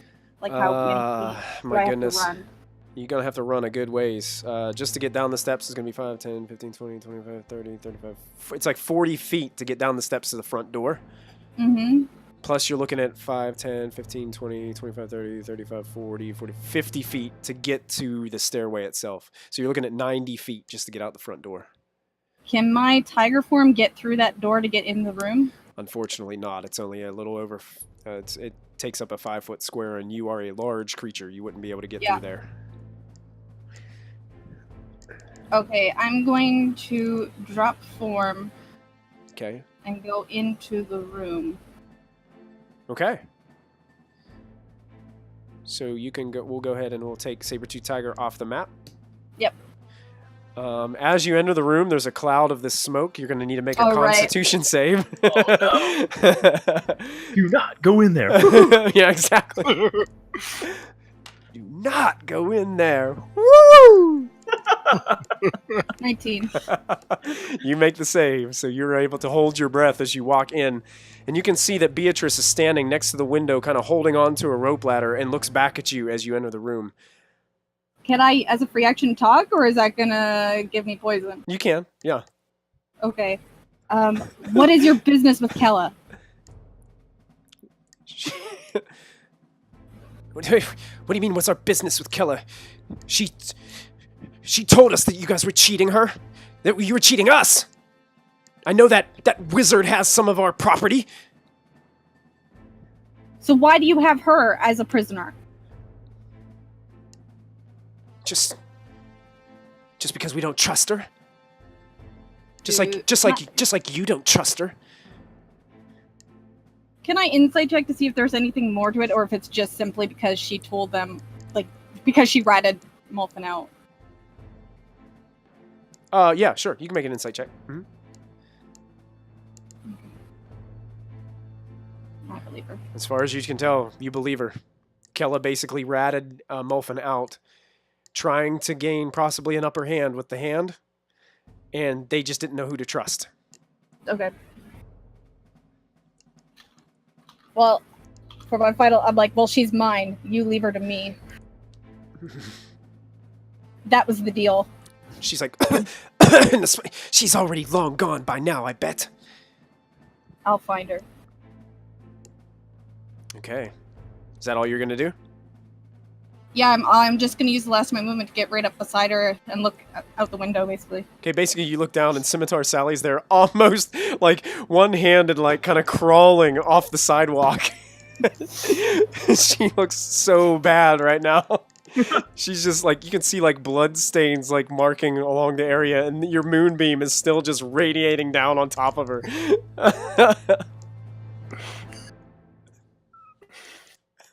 Yep, that's my turn. All right, fair enough. It's Beatrice's turn. She just looks at you coughing, and she has to make a save. Dang cloud. And is going to make the save. She just looks at you. She looks at the moonbeam that's still burning her and just decides, hey, I've got to push through. Yes, okay. She fails this con save miserably, so go ahead and roll your damage. She's going to take the full damage of the moonbeam. Oh. 15. Oh my god! Non-lethal, please! I don't want to kill her. I feel bad. She is still alive, but Okay. as she's rushing out the window and she's burning, the blood that's on her hands from all the burn wounds from this radiant energy that's consuming her right now, like coats her hands in blood, and she more slides down the rope ladder than she does actually climb down it. And as she gets down to the bottom, she uses her action just to run out of the radius of the moonbeam. She's trying to reach down and grab Scimitar Sally, but her blood-coated hands just like slip off of her cloak, and she's just running for dear life as she is barely hanging on. Oh my goodness! And it's Molfin's turn.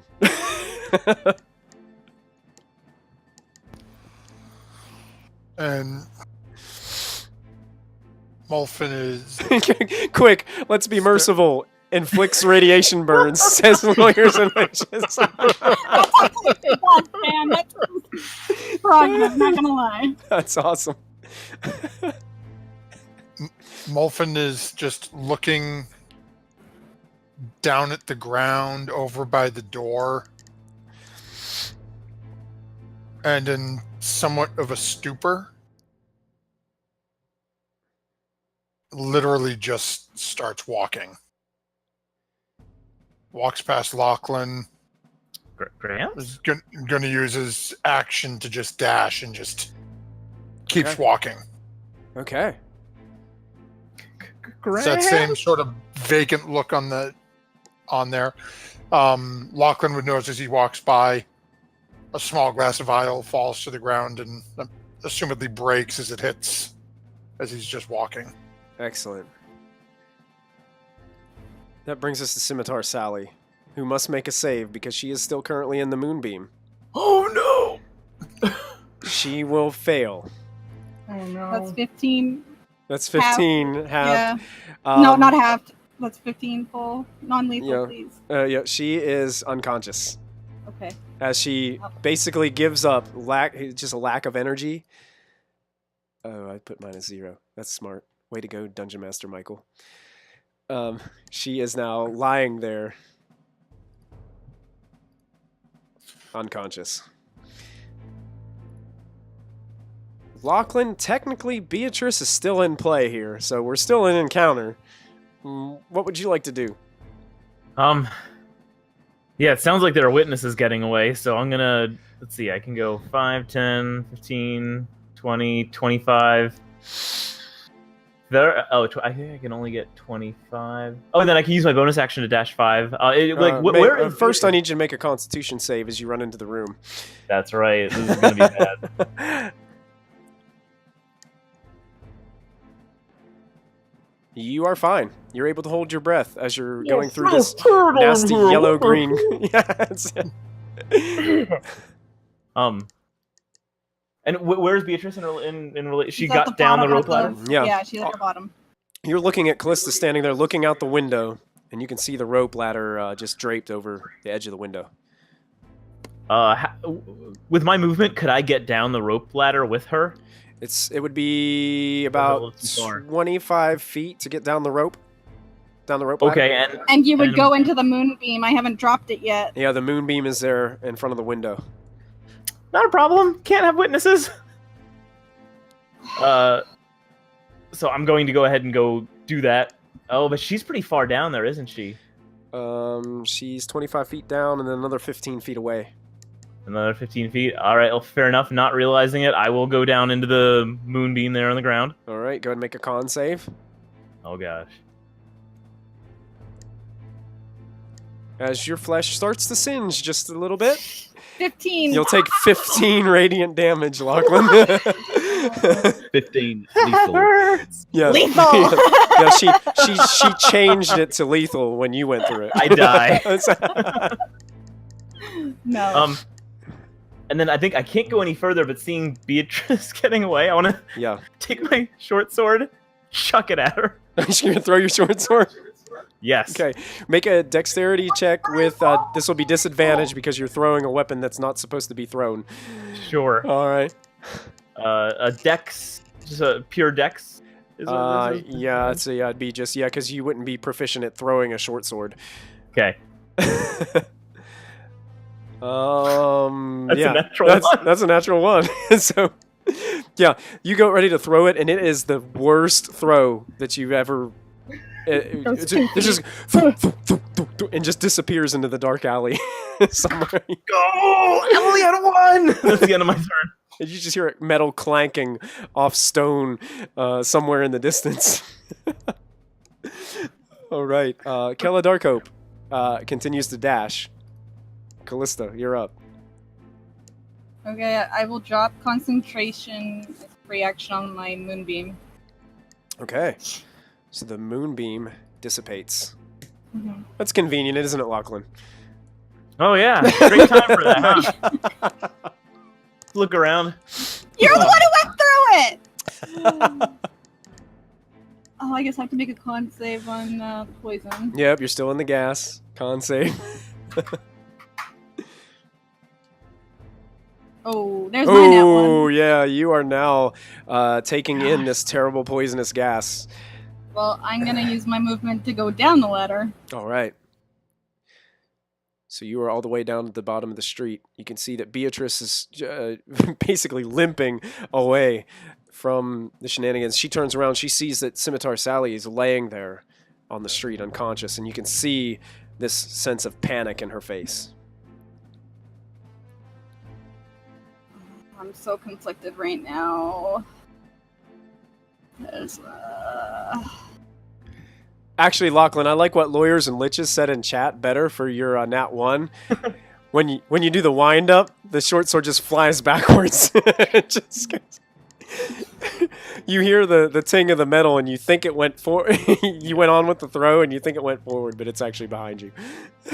I like that. Does it look like Sally is stabilized, like she's not dying? You could use your action to make a medicine check to find out.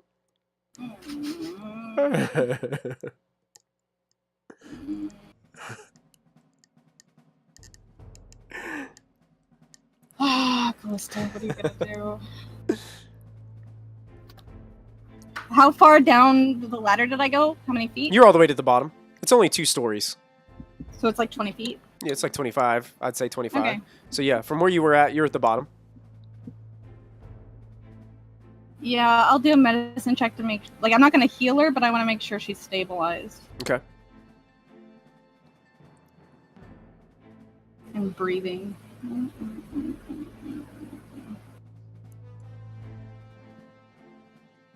She seems to be breathing, but heavily and slowly in her unconscious state.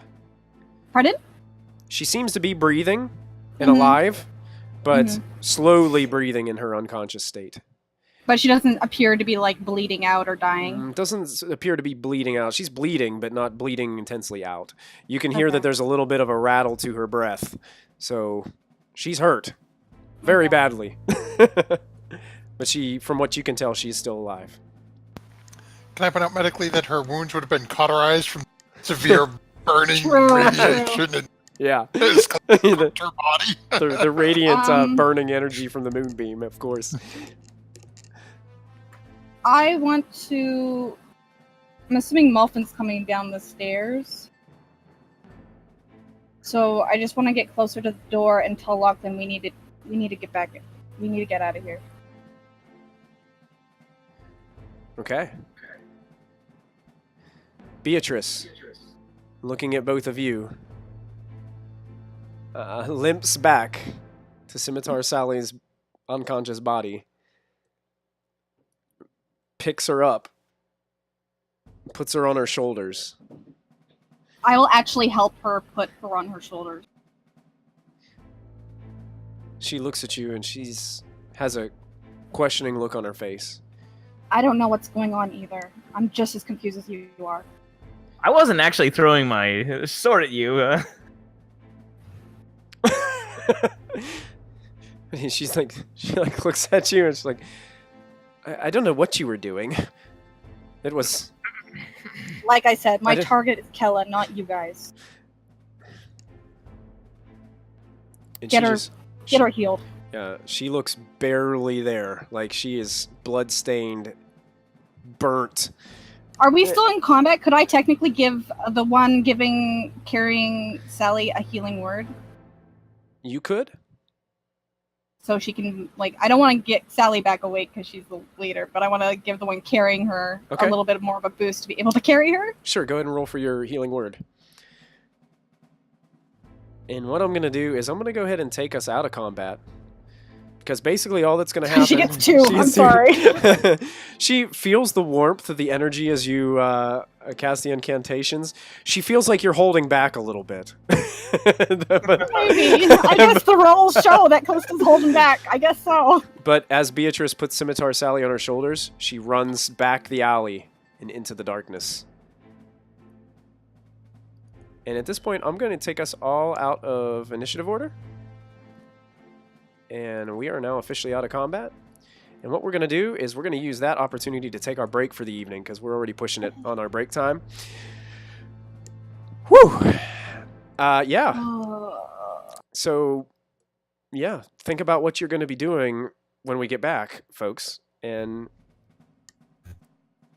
Diana, by now you've had room service. You know, and Ashlyn's continuing to snore, and you're just kind of like, we'll get to that when we get back. Awesome, guys. We're gonna take a break, probably 5 to 7 minutes to refresh drinks and just get some time to kind of relax for a moment after this longer than I intense. thought it Yeah, it would. went a lot Oh, longer. damn. All those demons in the room that we had to play, and all those Constitution saves that had to be made. It adds up. But thank you guys so much for tuning in tonight. This is episode 44 of Storm King's Thunder right here at Proficiency Bonus. Thanks for hanging out with us tonight.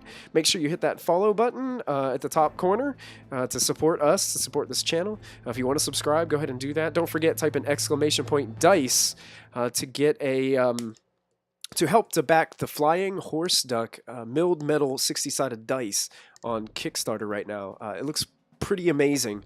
If you copy and paste that address into your web browser, it will take you right to the area where you can go ahead and give to that project. So make sure you do that and support them to help support this gaming community. And until we get back, folks, we will see you in just a few minutes. So stay put, and we'll be right back. Bye, guys. See you soon.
All right, welcome back, everybody. I'm so glad that you're joining us here with episode 44 of Storm King's Thunder. We are having some technical issues between members, so if you see some of their videos kind of disappear and people shift in different squares, it's just because we keep on having to reboot and reset Roll20 and do some different things. JJ's just tripping out right now, and he's flipping his camera. Oh my So gosh. that's Oh, I'm having wow. a party. that's not a technical Which difficulty side at is all. better? Here, That's just here, yeah. let's- Yeah, I'm trying to what's get my good side. getting your good And- side on camera. Yeah. Okay. All of a sudden, we go from encounter to rave on Proficiency Bonus here tonight. So thank you guys so much for sticking around with us. We're going to dive right back in to our episode. Hopefully we can get Sarah back as she's working on getting her connection, working on our connection. So she will be back hopefully shortly. We just got done with an interesting encounter on the second story of the Dragontooth Inn in downtown Yartar. I must ask, Lachlan, Callista, Molfin, what is it that you're doing? I want to find my short sword real quick. Okay. I just want to grab Molfin by the wrist and start taking him back to the inn. Okay, so you catch up to Molfin, who's in the who's made his way. Molfin's just walking down the stairs again. That at this point, Well, the that moment same he walks out of vacant- the moment he walks out of the inn. Okay. So you start holding Molfin by the arm. Molfin, look at me. We lose I him. apologize. I'm reconnecting, so I'm not. In that. You get like a third of a turn, and just vacancy. Like there's a cloud around his head. No recognition, no emotion, just blank. Is he okay? Molfin, I'm sorry. I shouldn't have said that. And I'm gonna hug him. Oh.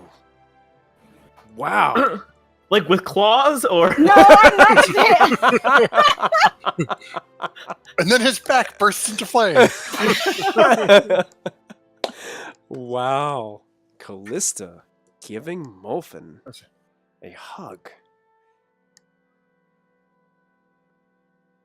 Are you there, Molfin? Immediately, you feel Molfin's entire body just shudder as he sort of collapses forward into you. Oh. Lachlan, Yeah. help me get him back. He's heavy, but yeah, we actually we should probably get out of town. We kind of committed a lot of crimes, and there are a lot of witnesses running away right now. Why did he leave? He had to.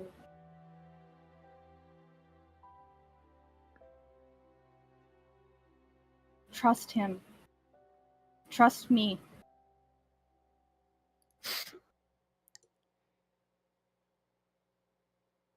What have I done? I don't know. But we need to get back. We need to get back to Diana and Ashlyn. Yeah, we need to bring him with us. We need to rest. Come He can't leave. Lachlan, he can't leave in this condition. We will leave at first light, but he needs to get some rest. We all do. It's late. Yeah, and have them come in and arrest us in our beds? Seems like a Lachlan? terrible idea. I'll deal with it. Trust me.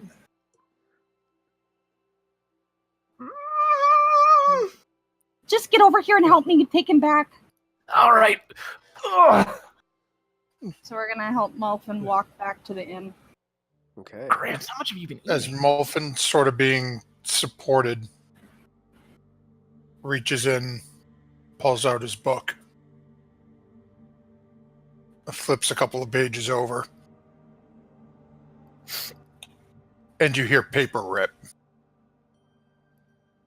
Closes the book back into the robes, Oh and then drops something on the ground.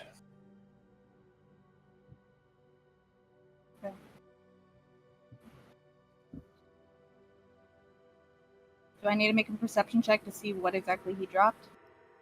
I'm not gonna pick it up or anything. I'm still taking him and just kind of looking over my shoulder. You just kind of look at what he dropped as you're walking by. Molfin, what is it that she sees?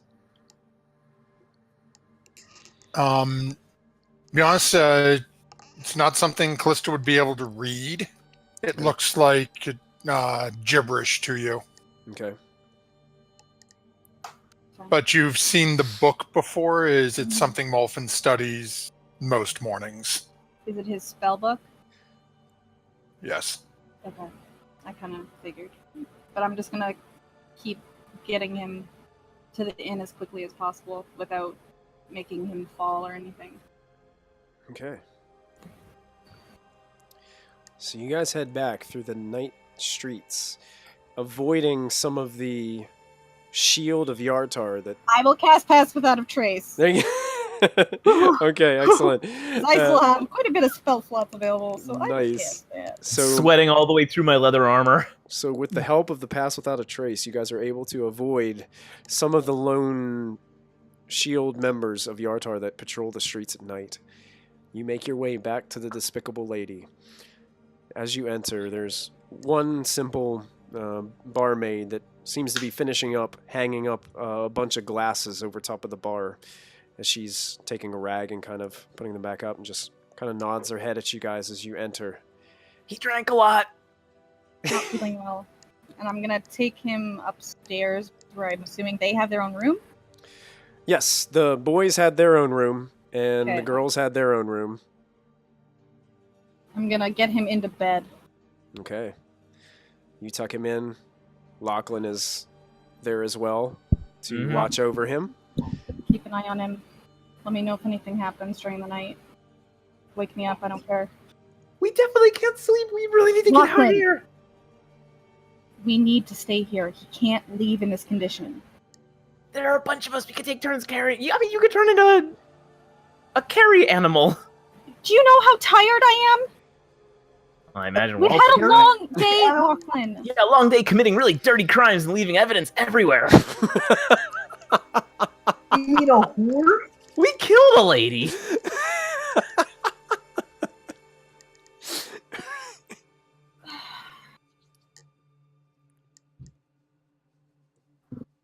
Let's deal with it in the morning, please. I don't want to deal with this right now. I'm more concerned about Molfin. And what happens when we wake up in jail? I'll go to jail. You guys can get out of here. No. I'm not there.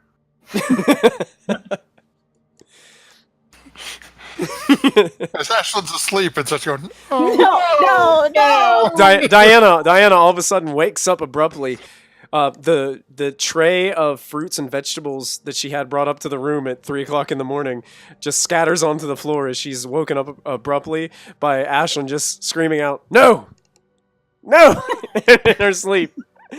And Diana, you just grab some fruit, eat a couple pieces, and then roll back over.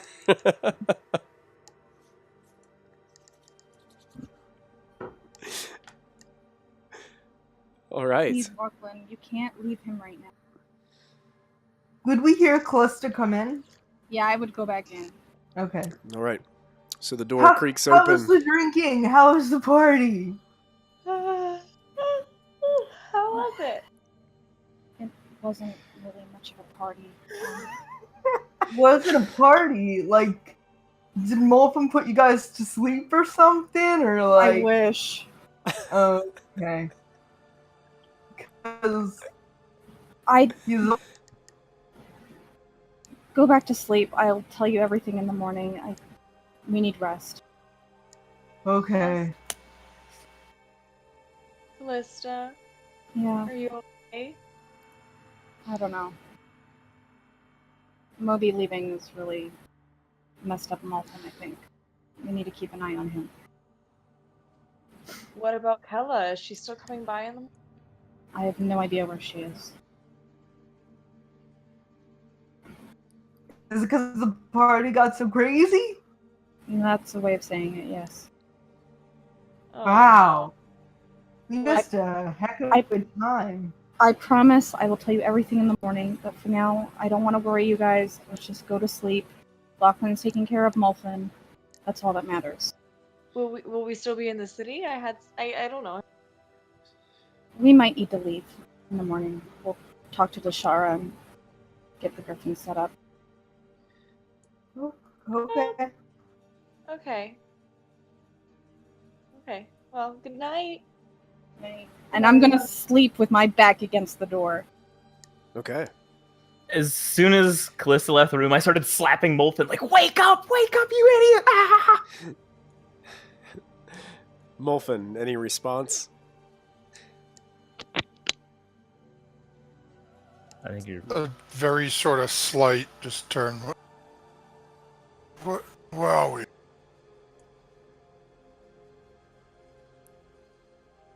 Gramps, are you with us? Are you with us?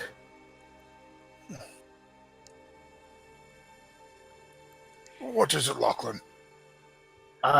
Gramps, how much do you remember about the past few hours of your life?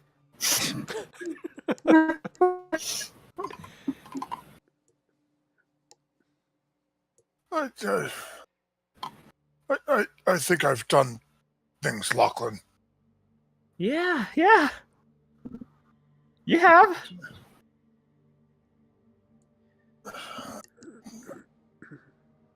Is everyone okay? Everyone we care about, I think.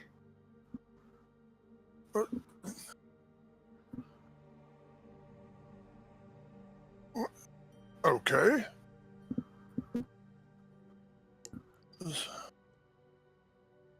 We killed somebody and now Callista's going to sleep. I'm sorry. What? No, I remember you. It was somebody I was yelling at, and I hit her over the head, and then you hit her with the round part at the end of your dagger. Yeah, there are a lot of people knocked out that are going to be waking up at some point, probably telling everybody what we look like. There was that. We knocked a lot of people out, but there was a casualty.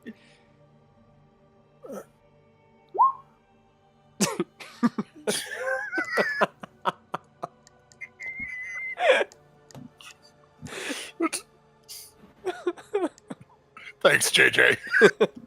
Matthew, if you get a chance, if you could hit your reconnect so we can see if we can get your video back at some point. Oh, yeah, sorry, I'll try it now where JJ broke me anyway, so. since we broke the RP there. But anyway, Gramps, listen, if you want to, I think everybody else is going to stay here and sleep. If you want to do that, do it, but I have to make myself scarce. I've been in this kind of situation before. When? Molfin Ashland's sits not up a there. little more. I know. She's just calling out in your sleep. When? Molfin sits bolt upright. No, not you as well. You can't leave, and he's trying to reach out and grab onto Locke. Gramps, I put my hands on either side of his face. Gramps, I'm not gonna leave you permanently. I'm just gonna go hide somewhere while all you sleep where you're gonna be found really easily. We'll meet up again in like a couple hours. Unless you want to come with. No, I must rest. But yeah, take this with you, so if need be, we can find you. Molfin goes into his pocket and pulls out the periaptive health, the necklace with the heart clasped in the hands. Oh. Keep this close to you so we can find you. I definitely won't sell it. Thanks, Gramps. And then I run. The door slams as Lachlan leaves the room. Yeah. And the footsteps dissipate as he leaves the premises. Would my familiar be in the room with us? Is your familiar in the room with you? I can't remember what we did with the familiar when we were going on the Yeah, what happened to that? job. We went on the job. We and we kinda- just sort of We kind of just kind of forgot about it, didn't we? Yeah, I would say, yeah, your familiar's probably in the room. Yeah, I'm going to send the familiar to follow him. gotcha. Fair I enough. want to spend all night in the roof watching to see if anything resembling a guard comes anywhere near our inn. So you're gonna stay not awake gonna all sleep. night? Yeah. Okay. Yeah. Molfin, what is exactly you're doing? After the familiar said, just laying back down and waiting for darkness to claim him. Okay. Molfin eventually has it's a difficult time for you as all these thoughts are running through your head, staring at the floor while you're laying in your bed. Hey, that rhymes. And eventually sleep takes you, but but it takes quite a while. And Lachlan, as you're sitting atop the roof, the hours of the night just drift by slowly as you are keeping your head on a swivel, looking in all streets, all directions. And sometimes you see a couple members of the Shield of Yartar walk by. You cringe, you tense up a bit, and realize that they're just patrolling. And eventually the sun starts to cast an orange glow on the horizon. And that orange glow starts to turn more of a yellowish gold as the sun begins to rise for the next day of Yartar. Next day of your stay at Yartar. And Lachlan, go ahead and give yourself a point of exhaustion for staying up all night. Sure. Should have woken up one of the elves. She says in her sleep. Excellent. Ashland's sleep talking is our meta pigeon. That's it. Yeah, that's it. That is it. So I'm gonna go to the daytime and Yartar image here. So we've got a little Pretty. bit. Ooh, pretty. We'll And it's zoom in. Lachlan's view from the roof. That's Yeah. that's That's Lachlan's beautiful. view from the roof, as we've got kind of like the early morning view of Yartar. So, I can everybody, finally see everyone. Oh my god. Ashlyn and Diana, you are the first to awaken as you notice that Callista is hunched over, sitting up with her back against the door. I knew she was paranoid, but I didn't realize how paranoid she really was about everything.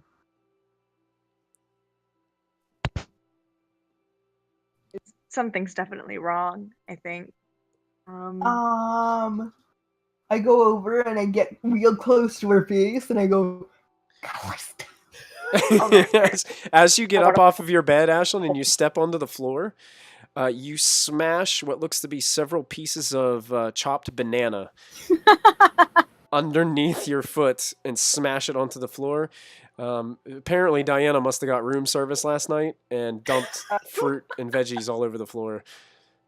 Whoopsie. I have to make like a dex save so I don't go, oh! Sure, why not? I love that. I did that. Sorry, Ashlyn had a few too many straw. You catch your balance, and you see there's a strawberry on the floor right in front of you. I eat it. Excellent. Tastes delicious. Has a little Cool. couple pieces of dirt on it, but you're okay. Yeah. A little dirt didn't hurt. No. Oh, but Callista. God made dirt, and dirt don't hurt. that's it right there. Callista, you okay? Yeah. I'm fine. Is it morning? It's morning. Hello. You want some fruit? No. As she remembers what happened last night. And as Ashlyn is waking you, Callista, you guys start to smell the smells of breakfast creeping up I through the love floors breakfast from meat. down. You from know, make upstairs. you feel better after your hangover is breakfast meat. I don't need, know. before we do that, before we go down, Mm-hmm. I need to tell you what happened last night. I Okay. honestly don't know exactly what happened because I didn't see everything and I don't understand.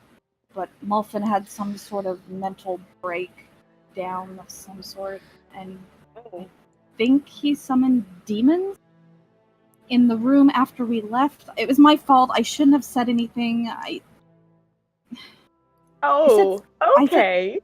Uncle I said- Vincent? Yeah, I said something I shouldn't have, and he stormed back to where Kella and the Hand were partying. And by the time me and Lachlan caught up, it was too late. He'd summoned demons, and it was just a mess. So you went from, I'm gonna go to a party, to like, hey, I'm gonna summon demons. I'm sorry. I shouldn't have said anything.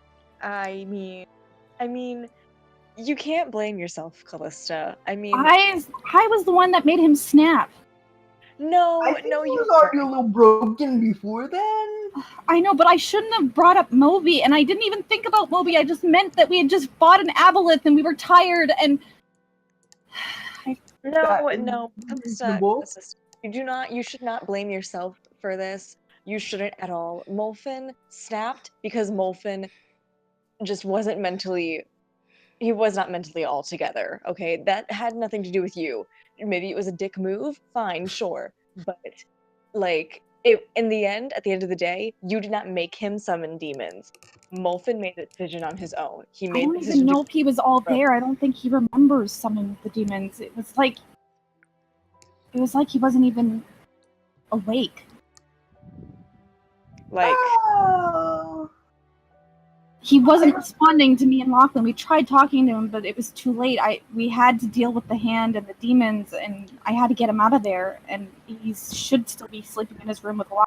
But Should we go check on them? I think we should. I think we should check on them. Yeah. Yes, Probably check on absolutely. them. So I'm gonna lead the way to Molfin. All right. I'm not even gonna knock. I'm just gonna open the door. Molfin. The door opens, and you're awakened by this. The leather pants are hanging on a hook. Yeah, that's it. Oh. The creaking of the door that opens, and Callista walks through the door as you're looking at her through squinted eyes as you awaken. How are you feeling? More. Are you? What? Is it morning? Where's Lachlan?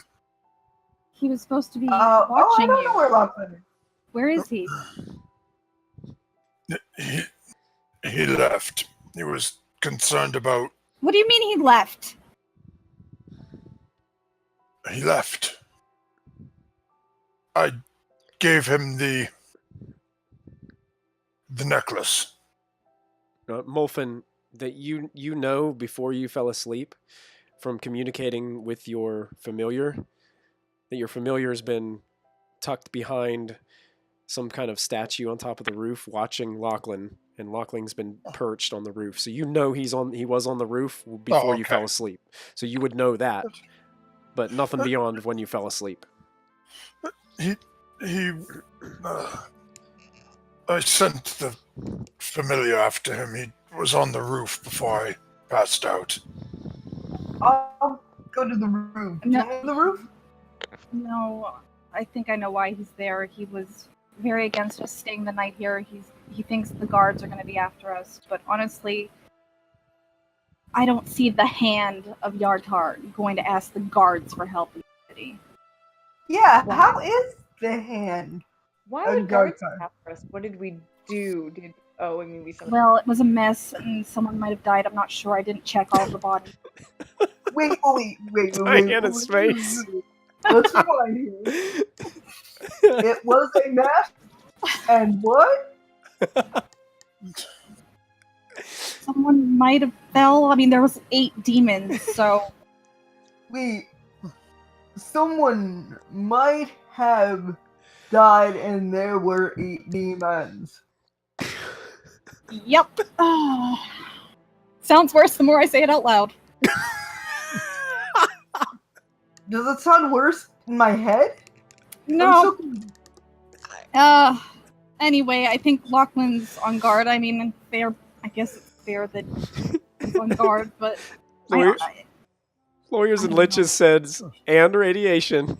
yeah, and I did cast Moonbeam on almost all of them, so there's It's not I that. don't like you right now. Chat's throwing Callista under the bus right now.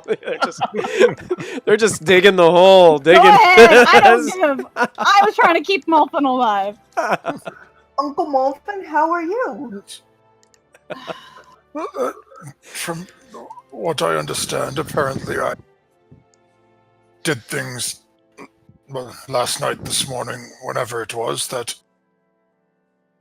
ought not to be done. No I kidding. think Yeah. You it's, say that too, but big no. I've done what I could to prevent it from happening again. Molfin, what do you? Or not Molfin, what do you remember? Do you remember why you went back there? Why? Why did you try and attack them? We did the job. We did the job. We went back to drink and to get paid. Yes, and then we left. And There then I was pissed you off and you went back there, but I didn't understand why you went back there. no, we were talking about Kella and blackmail, Oh, and then Molfin. you said something, and Yeah. I'm sorry. it's, She's on my list. You didn't have to do that. You have a list? I have a list. Am I on it? No. Okay. As you pointed out, it may have been my. She was blackmailing over these and reaches in and pulls out the scroll Molfin. and pulls out Oh, a pinch of a Molfin. couple of beans. Can I eat one? No, don't. I don't know what those are. I don't know what they are.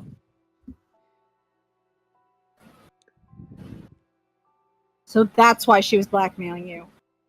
Yes. Great. Puts them back into his pocket. For beans and a piece of paper? Those are the items we stole last night, Ashlyn. They came out of the carriage. Sometimes I swear I never should have volunteered to go to Nightstone. You're telling me. Can I hear all this? Lachlan, you're at a point now where you're starting to get really tense because now that the sun is starting to rise, the streets are starting to get a little bit more crowded with people. And the more people that bust out into these streets, the more anxious you get about the potential of you guys being discovered, or now that the day has come, who's going to discover the happenings in the upper floor of the inn. Can I hang down in front of Molfin's window? Sure can. Like upside down? Yeah, Spider-Man style, sure. Yeah. You guys all of a sudden see this weird silhouetted figure start to descend in front of the window. His clothing kind of hanging down, and you get a closer look, and it's Lachlan hanging upside down. Get in here. I'm gonna open the window and drag him. Are you And you get yanked into the room by Callista. She opens the window. Would my familiar be able to follow it, stick its head down, looking in the window as Lachlan disappears into it? As soon as he disappears, the familiar's like, whoop, and then crawls in. The little we ready to bits. go? Are you all here? We missing anybody? Everybody packed? Did you pack? Okay. Hold out the tray up for Molfin. Here's the thing. I didn't sell it yet. No Get our buyers. rings. Sorry. And we will go back to Dashara and get out of here. Okay? Wait, I love that idea. are these people? You know, the people that apparently we murdered. There's only one murder. This person. We're sorry. God, This murder semantics you. rock. Are they gonna send people after us? Are we gonna have to deal with this eventually? We should probably go far. Far. Like how far? Far. Let's deal with that when we come to it. What's important is Molfin is better, mostly. You look good, Gramps. We're all rested. We're all okay. So let's get our things, go downstairs, head out to Dashara, and we head where we were supposed to go. I'm already walking backwards toward the door. Okay. I'm already Molfin. packed, so I'm just Alright. gonna wait for them downstairs. Okay. Maybe Molfin got on this our way we can go to Flint Rock. Yeah, Ashlyn reminds you all of Flint Rock, which was the Rock. next closest of the ruins that Harshnag was looking to. Remember Harshnag? Yeah, Harshnag's waiting for us outside the city. He's fine. Yeah, it'd be good to have him on our side. We should go see. So eventually, you guys get all your stuff gathered up, and you walk down the stairs. There's a gentle music playing downstairs as you make your way into the main area where the hot tub is placed. There's a few minstrels in the corner that are playing a little tune. As you guys come down, you can see that there are people gathered eating breakfast. Probably most of them have been staying in the Despicable Lady last night and have made their way down and are enjoying some breakfast, various breakfast meats and foods and eggs and all sorts of your breakfast foods. Do we? You guys, what was that, do we have Ashley? time to- Do we have breakfast meat? You keep on robot. You're a robot-y. Oh. I'm Just trying to. asking about breakfast meat. Oh yeah, yeah. What about the breakfast meat? There's plenty of it. Sausages, bacon, whatever kind of breakfast meat that you'd be looking for, they would have.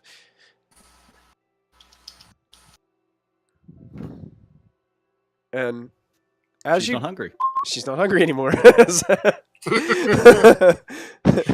Turkey bacon. Tofurkey So bacon. turkey bacon. There you go.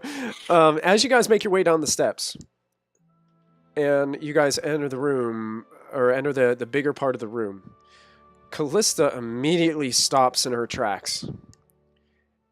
Who was following Callista the closest? Me. Okay, Ashlyn, you bump right into the back of Callista as she stops. And currently you see Callista looking towards the hot tub area. And there is an individual there that she has made eye contact with. And it immediately made her stop in her tracks. JJ, can you please describe your character and what they see as they come down from the upstairs? Okie dokie. First things first, instantly you notice like this pale blue kind of faded cyan type skin color. You see this messy pink, like a rose pink man bun that's just like loosely tied up, and these silver horns protruding from the side of his head. He's in a hot tub, so obviously his top's off. You see these like geometric tattoos that span from the top of his chest and just continue downwards. Just all these shapes of circles and triangles and very, very straightly drawn lines. And currently he has his left arm around a man while he's sitting in the hot tub. Mm-hmm.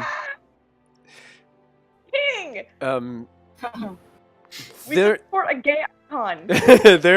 there is a beauty about this individual that is almost impossible to describe with words. That's why I didn't try. that's probably the best way that I can. That's the Diana. only thing I can add to that. Diana, he's so cute. Oh my god, Ashlyn, my brain is malfunctioning. He has a beautiful slice of man meat. Oh my Episode god! title. That's for breakfast. Episode title: Beautiful Slice of Man Meat. Welcome, everybody, to episode 44, Beautiful Slice of Man Meat. Excellent. Cool. And And at yet thi- it starts with a demon fight and murder. That's really gonna be We get distracted easily. Callista, Mm-hmm. at this point, the past comes rushing back to you almost within an instant. And then, in your mind, you can hear the sound of a familiar individual, the sound of one of the people that you've hated your entire life. You hear the pounding on the door. It's time to get out of there, you freak. Get out. What are you doing in there anyway? You cursed one. Your grandfather wants you downstairs. We got the company coming over. It's time to get out. Ooh. Put on my heavy robes. And they're probably like a heavy gray with a bit of blue trim. They're really nice, fine fabric, but they're heavy. They cover every inch of her skin, and she pulls the hood up over her face. And she goes out. As she opens the door, in front of you stands Boris. Boris, not a very good-looking man, but you can tell that he has some money. He is thick, with a mixture of muscles and fat, but you really can't tell what shows the most. He has jet black hair. It's slicked back, this natural, greasy complexion. He has an awful, kind of like a sly smirk on his face as you approach. These thick, messy eyebrows that bridge the top of his head. I'm starting to get a little impatient there. It's time to head downstairs. You know, if it were up to me, you'd be in chains. Cursed one. Bite my tongue, don't say a word, and just follow. He starts to lead the way down the steps. As you come downstairs, you can hear the music playing as you're making your way down the spiral staircase of your noble estate. And as the source of this music comes into view, you see that interesting character that you are now making eye contact. No, with JJ! No! Somewhat like an accordion. What did you call that thing, JJ? Bandor or something? Concertina. Bandian? It's a bandoneon. Oh, A bandoneon. Yeah. And you can hear this majestic sound, and you come down and you can see this beautiful individual playing this music. These bright yellow eyes that almost, just see through the person that you are, playing this music. And you can see that there are several nobles attending what should have been your birthday, which almost seems to be something is just swept under the rug here. And you can see, casting a short gaze towards you, is your grandfather, who looks towards you, sticks his chin up abruptly, and then just kind of looks away, and continues to talk to one of the noble women that's sitting next to him.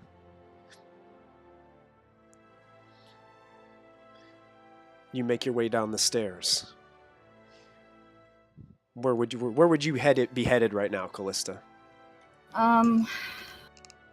Well, the typical fashion is I'm supposed to stay as far away from my grandfather as possible, so I head to the opposite end of the room.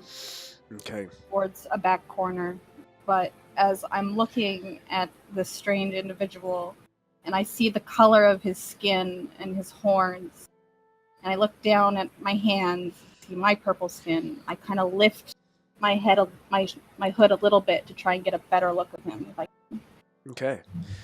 And as you do that, you get this strange, better look at this strange individual. all of a sudden you feel these almost like a piercing sensation as you feel the violent hand of Boris grab the upper part of your arm and just pierce the tips of his fingers and thumb into your arm and yank you back abruptly and slam you against the wall towards the back. You can feel some of the fine pictures and decorations that are hanging on the noble wall kind of just shatter and rattle a little bit against the wall as he slams in the back of your head, violently hits the wooden part of the wall. What do you think you're doing, you cursed brat? I just glare at him. He just kind of glares back and he kind of smiles, and his nasty breath, just you catch a whiff of it in your face as he says, Lord Horncrow won't hesitate. Won't tolerate you exposing yourself, you know. If it were up to me, though, you'd be in shackles in the basement. You would never show your face. He's so much more lenient than I am. I'm just thinking about how I have a bag packed under my bed, and that I've been saving money that I've been stealing from my grandfather's office for the past 4 months, slowly accumulating there. And I look at him, and I just think to myself, I'm like, I'm getting out of here soon. I don't say this out loud, but in my head, I'm getting out of here. And when I come back, you're going to be the first person I kill. While you're having this moment kind of locked in his gaze, he forcefully kind of lets go of your arm, just giving you one quick push back as he just stands there. He just kind of crosses his arms, takes a couple steps back, leans up against one of the archways that separate a couple of the other rooms, and he just stares at you with this awful look. Eventually, he takes out a cigar from underneath his noble jacket and puts it in his mouth and lights it. Starts to just puff on the cigar as he's just watching. And then all of a sudden, you hear in your mind a voice, almost majestic in nature. We just lost JJ. Roll 20. Is he still there in chat with us? I'm here. All right. I'm here. Go ahead and what would you be saying into Callista's mind? Gather your possessions and come with me. You're free. Quickly. We do not have long.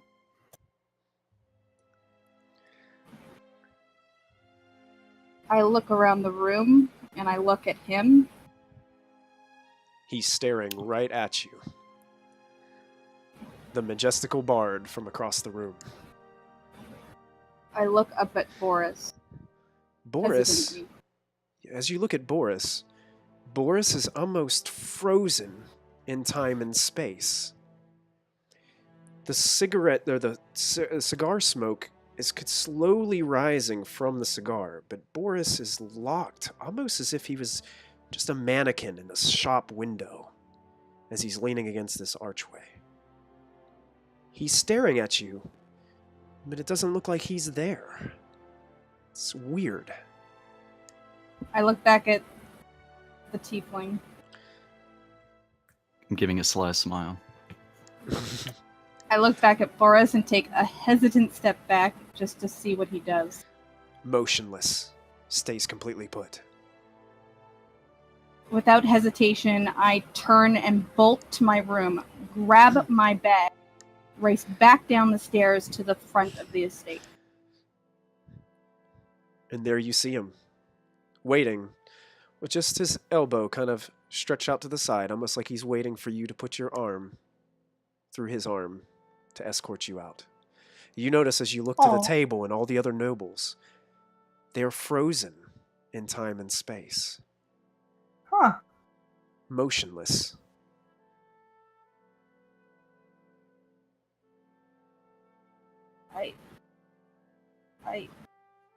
I think she's just speechless at this point. She doesn't know what's happening. Mm-hmm.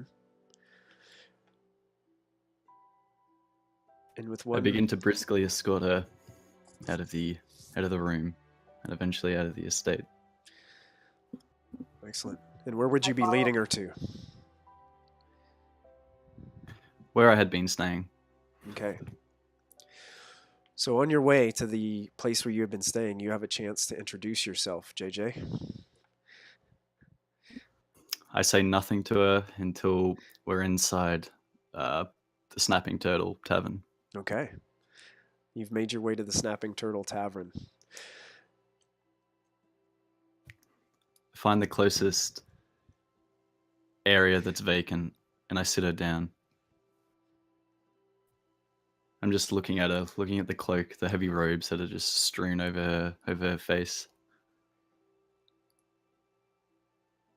And I slowly begin to reach towards her and pull I flinch, like, just out of condition. I just flinch, but I don't react otherwise.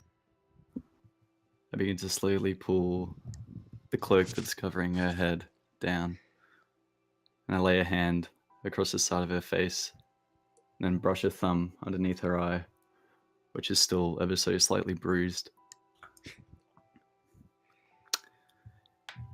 You may call me Anastasius.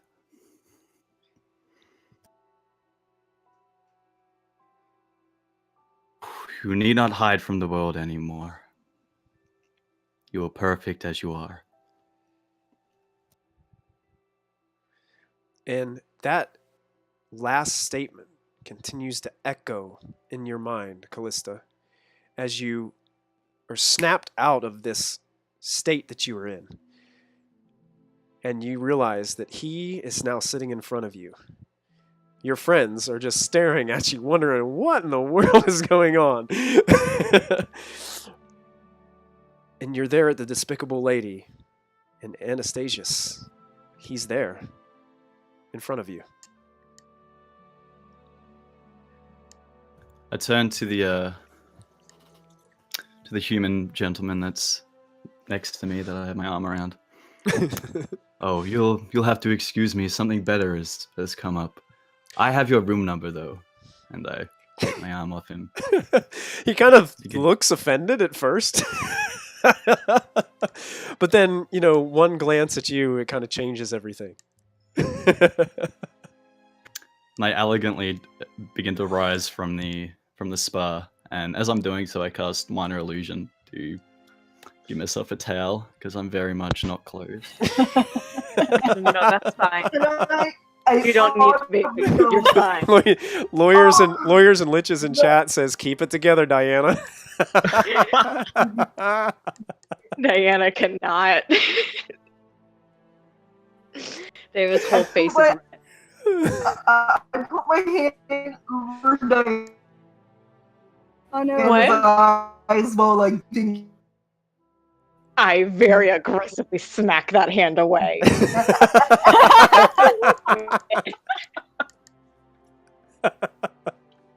And I begin to walk over to Callista, the illusion towel around my waist. Callista, I've been waiting for you. Callista, introduce us to your friend. Now. She's not even paying attention to any of you right now. Wow. Chris Hansen says, "Molfin knows what to do. Send a skeleton up." Oh, chat, you guys are amazing.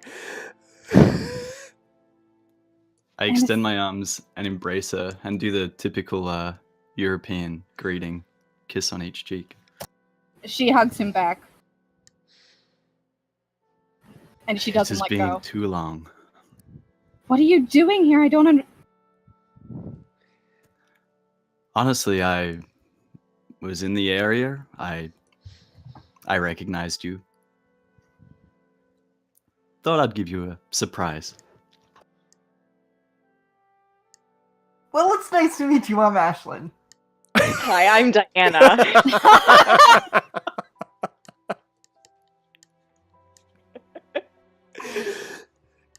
Anastasius, these are my party members. This is Ashlyn, Diana, Lachlan, Molfin. I travel with them now.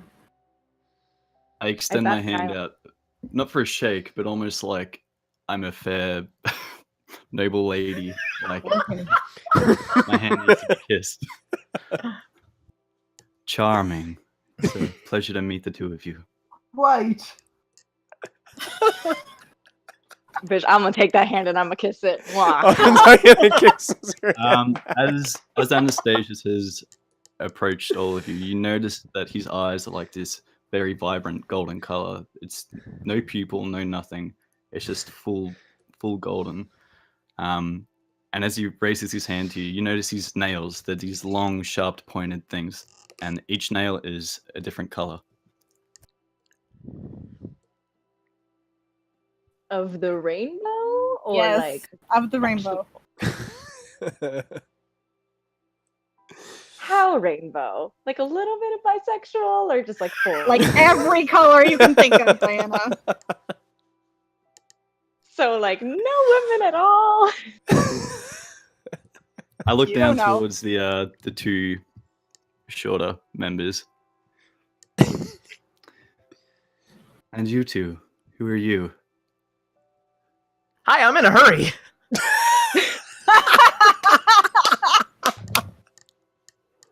Well, you are just delectable. Callista, who is he? No. Anastasius, no. Delectable. You're right. It's too early for that. And in Infernal, she's going to say, not him. He's bad business. Diana Infernal. Oh, Can I reply back Diana in? knows exactly what you're saying. Does anybody else know Infernal? Just Diana? Yeah, no, nothing from Nothing here. from Molfin I on that reply one. back to Callista. I live for bad business. In Infernal, hello, my name's Bad Business.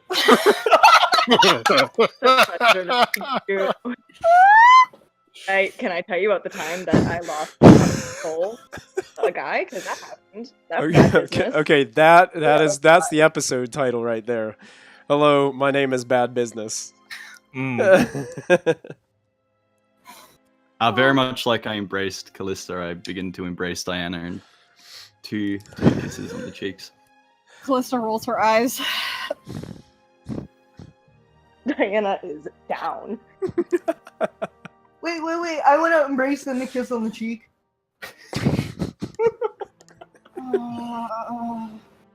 Same deal. Ooh. Approach Ashlyn. At this Kisses point, on both Molfin just cheeks. sort of pokes Callista in the back with his quarterstaff. So it appears we are not departing this morning, then. I mean, We need a Seems breakfast. nice. You guys notice Oh, you're all... Lachlan has You're going huge, somewhere? dark bags under his eyes because he's been up all night, and he's like just. It's kind of like he looks exhausted, but to the point where like he's had 5 Red Bulls, and he's just like.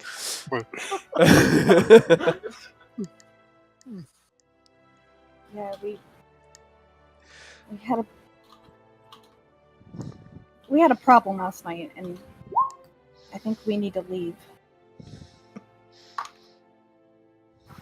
What kind of problem? Tell the story on the road. You can see Callista's really conflicted right now because she now wants to stay. Oh, you mean the demon killing story? Okay, Ashley. Is that a secret? Shh. Oh, you have captured my attention. What's this? Okay, I covered Ashley's mouth. I know all about it. I cover Ashley's mouth. She's still trying to talk. I don't speak muffled. How about we walk and talk, Anastasis, okay? Can you get decent for real? No. Callista, I'm always decent, and I I begin know. to go look for my clothes. So, how do I pronounce it correctly, JJ? Uh, Again, Anastasius. Anastasius, gotcha. So Anastasius makes his way over to an area where he can go and kind of get himself ready. He gets himself dressed and cleaned up. I don't make it private either. I just He just does it Like, right out bend there in the over, open. pull the Yeah. pants It's up. just all of a sudden the towel that he minor illusion just dissipates. He just starts to get himself all gathered up. And Callista looks totally used to this. Yeah, He and seems nice. and there's a lot of people in this facility that are just staring. He does seem nice, doesn't he, Lachlan? Yeah, seems like We a good should- guy. We should invite him to hang with us more often. All the time. Oh, gnomes. Now, Molfin walks over to Lachlan and in Gnomish says, "Well, it appears Callista's friendly with him. Yeah. Seems I wonder if that's good or bad. I'm still not 100% sure of everything, but seems somewhat convenient after last night." one of us should really take up Noma, shouldn't we? I say that out loud. Probably yes. That way we can know what kind of crap they're talking. Do you think she called this guy in or something, Gramps? In Gnomish to Lachlan, I say, I'm not, I have no idea at this point. And then in common, switching over to look at the two ladies. "Oh, I'm sorry, Diana and Ashlyn. I was explaining to Lachlan that you'd be able to get a beverage at the bar for how thirsty you appear to be." At this point, Anastasius has walked back I'm over. parched. I actually I'm hungry, I've not thirsty. have an agreement with the barkeep. Drinks Oh, are on you me would. You for would. free. So if you Well, need that's drinks, convenient. breakfast. You know, there are some taverns in other towns. This one doesn't have handsome men, Lachlan. Shut up. He seems like, I don't know. You tied down, come to the next tavern with us. Oh, tied down. Oh. That is never the case. Should Well, we cut him Never down? mind. I take that back. I make plans in my head. Oh no. Let's not go there. Okay, keep going. So, will we stay and eat, or? Well, you seem busy. How about a fun morning bar crawl? I like you. What did you say your name was again? Oh, no. Bad business. Bad bit? What? Oh, I'm Lachlan. That's Nice her. to meet you. Lachlan. I remember that. Lachlan isn't understanding like any of the context. He's he totally thinks this guy's like friendly and he's like into it. Like, yeah, man. Like, yeah.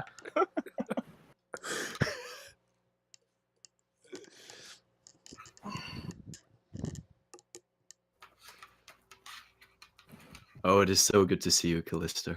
So good. Good to see you too. How many years has it been now? 4, 5, 6. 6? Oh. I need to lay off the drink. I doubt that.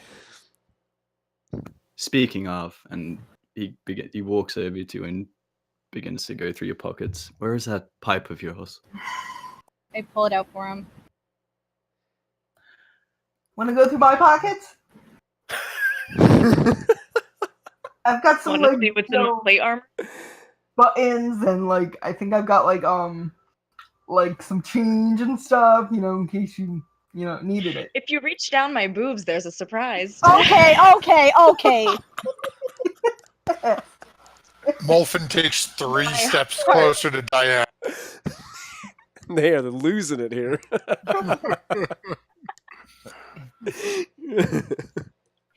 Would you guys give me a minute, Anastasius? And I'm just gonna grab Anastasius by the arm and drag him to the corner of the room. Just fan handing myself. Just my. You would love this, wouldn't you? Oh, of course I love it. Is it foggy in here? How distracted by this guy are Ashlyn and Diana? Ashlyn and Diana, I would say, are very distracted. I'm gone. Molfin is going to walk over a little bit towards the two of them. Give Ashlyn a little bit of a push towards the front door lightly. And then to Diana, give a slightly rougher shove, trying to shake a specific item loose.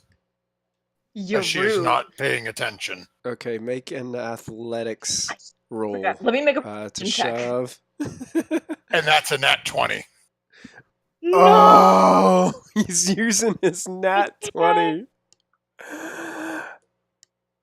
Diana, as you are in awe of this individual standing in front of you, all of a sudden you have, it's kind of like this short individual keeps aggressively shoving you and shoving you.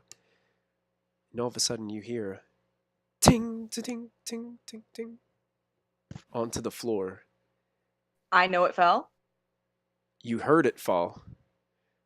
And as you guys are all kind of like looking down, a couple feet away that rolled across the floor, actually, it's actually like right beside Anastasius. There is a yellow gem on the floor next to him. I run and die for it. No, you don't. No, you don't. Damn it, no. Okay, who is going for this? I will. I cast person. I cast hold person on Molfin. God damn. Okay. If they're bickering, I would love to just like lean down. Pick and it up. Okay. Yeah. Go ahead and cast hold person on Molfin. Yeah. Is that that's a save he has to make, correct? Yep. Yes. What save does he have to make? And I want to apologize to everybody on Twitch. My Roll20 has frozen again, but the cameras are still working, so I'm keeping it going. We don't have any music right now because it won't let me click on anything. And my camera is doing weird, funky stuff. So if I'm doing like, if I look like, walk like an Egyptian or something, the old 80s video, that's why. But everybody else is fine. I don't know why. So we're just going to keep on rolling with it. Wait, that's weird. So I might not actually even see any of this stuff if it. Okay, so yeah, it's popped up now. It's Question popped is, yeah. Yeah. As I'm casting Mage Hand and she's casting Hold Person, is this happening at the same time? Yes. So your mage hand goes out. Anastasius, make and you could use acrobatics if you want to. Sounds good to me. With advantage because you're standing right next to it. There's also a saving throw on the Yeah, I'm trying to. It's not. It's frozen again. Oh, I whispered it, but Michael, you can see that. You whispered can't. it. I can't see anything right now. It's my Roll20 is completely locked up except for the webcams. And Well, so am What I. do you see, Christy? If and you, then- get, if you get on Twitch, maybe. Just I got a 25. You got a 25 7, and a 7, which is okay. a crit. For me. Okay. I have to reconnect for my saving just throw because it's frozen. Okay. Well, let me know what your number is because we're right at 11:01. So right after this transpires, we're going to call it for the night. So we will see Okay, so let's just do this. how this Reload it. transpires as Mage Hand and Hold Person go off at the exact same time while Anastasius is reaching down to grab this yellow gem that's on the floor next to him. I wanted to get that thing implanted in some plate armor, damn you. As now Lachlan and Callista and Ashlyn, it's almost like in slow motion for you. You guys are seeing this gem go ching, ching across the floor, rolling over towards Anastasius's feet. So we're gonna see. Come what on. happens. As soon as I can type it in, I'm just going to type it because it's. I know it's a +1. Okay, that's fair enough. Yeah, 'cause I can't see it anyway, so everybody just let me know Yeah. what it is. Come on, roll 20. Show me Sorry. some love. Sorry, Twitch, that you can't see the rules right now. I apologize. I don't know what is going on tonight. Roll20 has been difficult for me tonight for some reason. Ooh, I like Lawyers and Lich's idea better. What? Roll initiative. I failed That's not a bad idea. And Chris Hansen, I would have saved the nat 20 for the super skeleton we always talk about, but I ran out of bones summoning skeletons last week. So last, short of, flaying my party members alive would not go well for Molfin.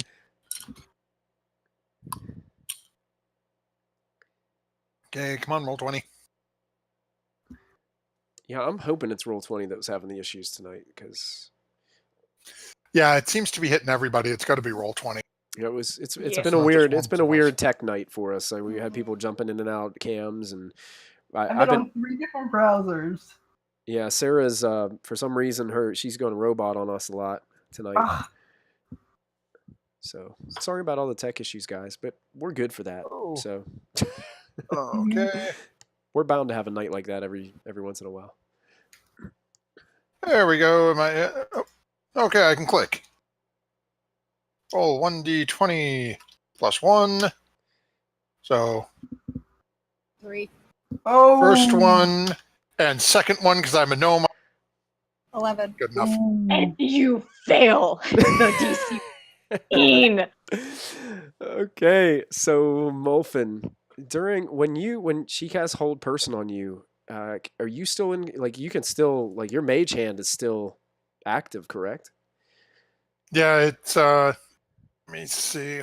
Is that the way it works? Can Still you loading in. when you're being held like that? Well, Player's I'm just Handbook. checking what hold person does. I think it's just I can't move, right? It's Just paralyzed. paralyzed. You're paralyzed. So what's the condition paralyzed do?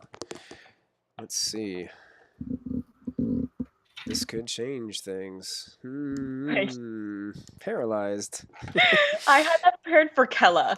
I was gonna hold person Kella and then like zone of truth her because like I don't know, maybe wanted to interrogate her or something. And then I was gonna banish her to a different plane. That was my whole intention. Oh A wow! paralyzed person Okay, can't take cannot actions or move. reactions. Can't move. Automatically fails strength Well- and dexterity saving throws. It can't move or speak. They're also incapacitated, so they can't take actions or reactions. They can't take can't have actions purple. or reactions. So So basically, now what does Mage Hand do? it would require Verbal. actions. Verbal, It would yeah. require actions and bonus actions Right, to but be if able they to went- move it. Right, I'm just wondering what the actual phrasing of it being cast. So, yeah, so casting it to grab it, best case scenario, best case, hmm would be it could appear and grab it. Yeah.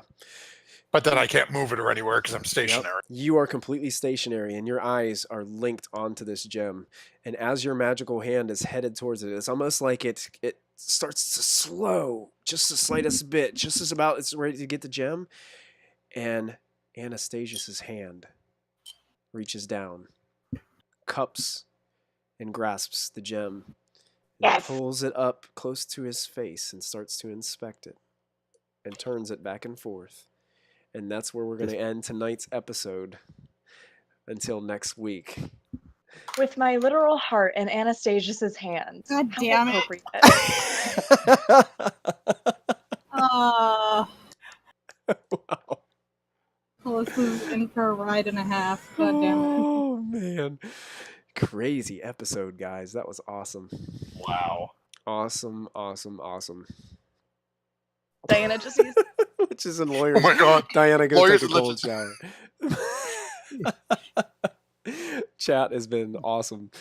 That's been amazing, guys. What we're going to go ahead and do right now is we're going to go ahead and let you guys decide on who gets a nat 20 for next week. Based on the combat and roleplay decisions made tonight. Chat, if you guys want to chime in as well, if you know something that happened during the game tonight that you want to throw out a vote for which of our players, cast members, gets a free nat 20 for next week's game, go ahead and chime in and let us know. How I about say JJ. JJ? Yeah, for coming back Yep. and being so magnificent. He's got good taste in dudes. He's got good taste in dudes. JJ was awesome. Molfin and his plot to steal the gem finally taking place. That was awesome. That was a good idea. Yeah, he took advantage of you being all you're starstruck by the new. It's one of those. If we had been sitting at the table, he just would have gone right down. It's like you're like 2 feet taller than me. This ain't gonna work. Just, Josh Poza says, "Nat 20 to Ashlyn for holding the Guinness for so long."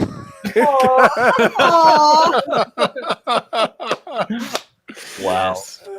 I was going to say Michael, do you have either Callista a for picture the. you can bring up. You of know what? Anastasia's? I do. It ran during the commercials, I believe. Yes, it did. I Unfortunately, will be posting that image. Yeah. the image will be up. You guys will see it on Twitter, so make sure you guys go follow Proficiency Bonus on Twitter. I'm gonna have it right now. My Roll20 is completely frozen, so I'd have to crash it all down and reboot it to even get anywhere. So since we're kind of right at the end of session, ready to narrow things down, but yeah, Christy did an amazing job on the artwork for Anastasius. It was So, a right bitch. Oh my god. I hate you, JJ, but I love you. So those of you that are on chat or on Twitch right now, you guys can see we have some scrolling character sheets, so you can see a small image of what Anastasius looks like, and I've got the token set there right by JJ's video, so you guys will be able to see a little glimpse of him. We'll make sure that we put a full picture up so that way you guys can check it out, because the artwork is simply stunning as always. It's amazing. Yes. Thank Yep. you. I'm So- glad you like it. So good. All right. Also, I I got to vote toss for my vote at Callista for just most of tonight, and Lachlan specifically for the just the choice to go hang out up right over here on this little rooftop all night long. Yeah, I mean, my gosh, that was, you know, that's a decision that somebody's got to make, knowing that they're going to have a point of exhaustion for the rest of the day. Skipping their long rest, you know, that's an Very sweet. that is a very RP, you know, way to play the game. So that's amazing. It was selfish. It was selfish. And Chris Hansen calls out, easy choice, Molfin. Not that he needs it. I trust in his party to save him, and lawyers will need him get out of that hold. We need a new Nat 20 for the super skeleton. So basically, we've got to vote for just about everyone right now. It's about par for the course for us last couple of weeks. It has been. It has been. My goodness. Really great dynamic the past couple of weeks. Like, it feels good when we play this game. Mm-hmm. Yeah. Mm-hmm. There's the image for everybody in chat. Well, not my in our Discord. So we got it in our Discord. Yeah, it's amazing. How am I not seeing it? In the Discord? Should be in the Discord. Oh, there it comes. Okay. So I don't know. Well, you know what? Since chat is like throwing everybody's names out there, and since everybody's voting, let's have everybody have a Nat 20 for next week. Hey! Yeah. That's dangerous. That's real dangerous. It is. It is. I know. I understand. It's very dangerous. You can trust me. Oh, That means Oh, something there good goes happened. Diana's ability to love. Oh no. Somebody else is holding on to her gem. I mean, at least Anastasius. I Chris, trust him. Chris, you may be right. They may just have to run into a dragon next week. Oh my god. Chris is like, yeah, we're gonna have a dragon next week. Lawyers and Liches, Nat 20 arms race. All right, guys. I'm afraid with Lachlan with a Nat 20 because all he's going to do is get us near an enemy, and he's going to do like 9,000 damage. There's that opportunity happen. too. Might happen. Yep, rogues, man. All right. Well, thank you guys so much for tuning in tonight to this exciting episode of Storm King's Thunder. Once again, my name is Michael. Thanks for joining us. Don't forget to follow us. And once again, we're going to do all of our post-game quick announcements, as we've got Tomb of Annihilation on Monday night. And with Dungeon Master Matthew, as he's leading those adventures, leading his party of heroes through that wonderful 5th edition adventure. We've got Mystic Hour on Thursdays. That's 8:30 p.m., 5:30 Pacific. We also got my little show that I like to do on Thursdays called The Modifier, where I just go in and I start like messing around with rules and things on Dungeons and Dragons and building different things. It's kind of fun. It's kind of so yeah. You don't have to come and watch if you don't want to, but I'd love for you to be there. And it's a good warm up to get you ready for Mystic Hour. That's what I like to. Yeah. My hype man. Yeah, I'm the hype man. Yeah, I'm the Little John, if you will. Okay. Reminder: next Thursday it is going to be the VOD. MG got it. He got it. That was crazy. Cool.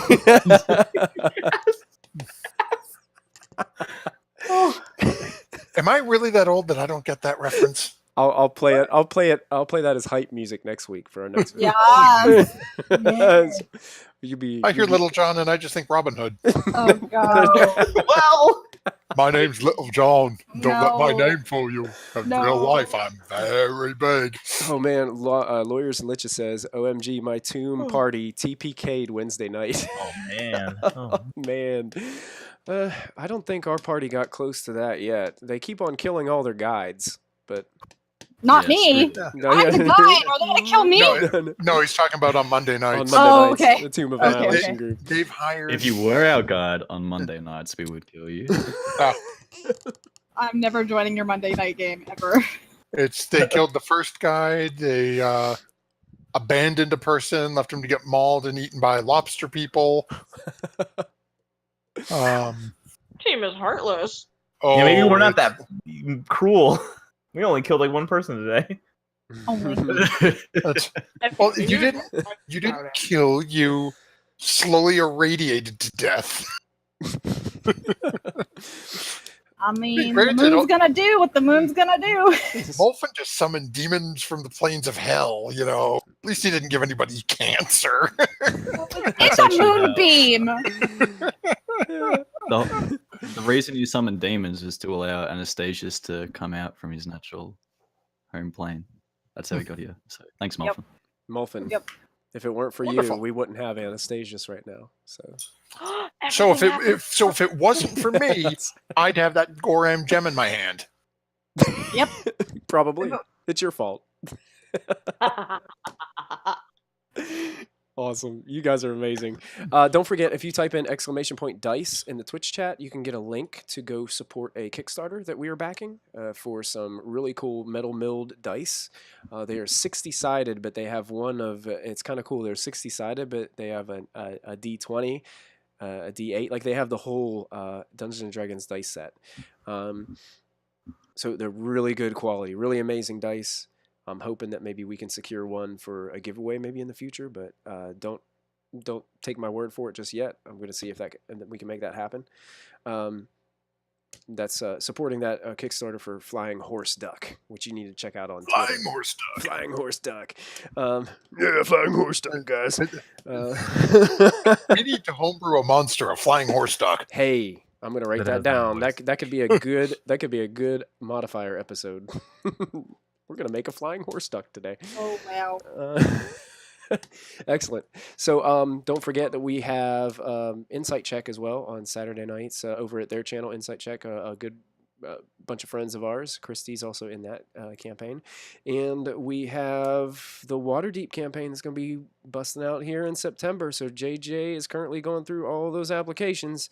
And he's going to get to... Pretty please be patient because it's going to Yes. take me a long time. Yeah, it's going to take him a while. We're going to try to get going. I'm going to try to push him each and every day to let you guys know, all 327 or 317 of you or something like that. Or Yep, yeah. 317. So I'm hoping that we can at least respond to everybody in some way if we've got your email, which we should through the application process. Yeah. They needed an email to apply. Okay, so. gotcha. So we'll be able to respond to you and let you know what your next steps are when it comes to making those decisions, which are going to be hard. So, like I said, 317 people down to 4 to 6 is very difficult. So, send us positive thoughts and vibes as we go through that. Send me positive thoughts and Yeah. vibes. How about that?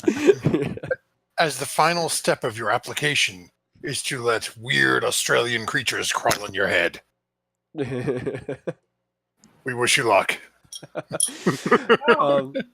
Also wanted to mention that we are putting together a Patreon page for Yeah. Proficiency Bonus.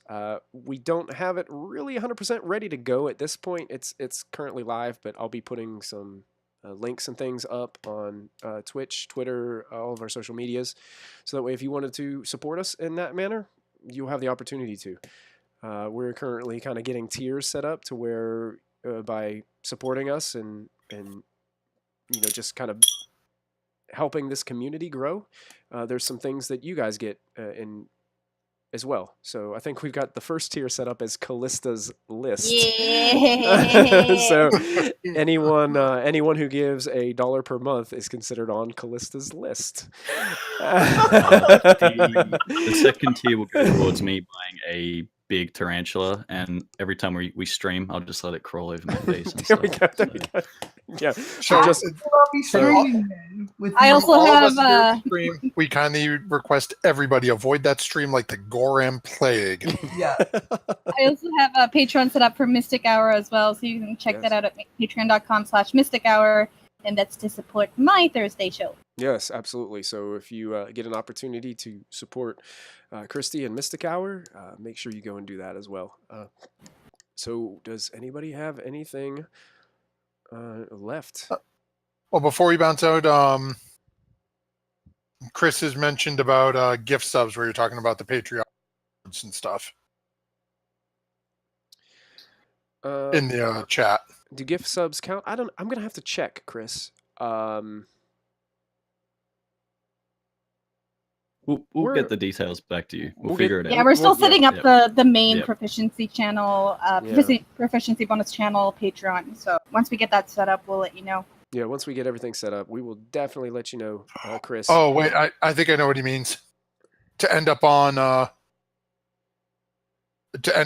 Callista's List. Oh, yeah. Gotcha. Yeah, you're Chris- like Chris, the you've- multiplier on my list. Then, Yeah, if that's the case. I think Chris, you've moved up above Zolkin on her list, and you're just currently just a little bit under Bit Boris. below just a little bit below Yeah. maybe Kella and Boris. Maybe And Lachlan. maybe number 3. Yeah, you're probably on tier with Lachlan at this point.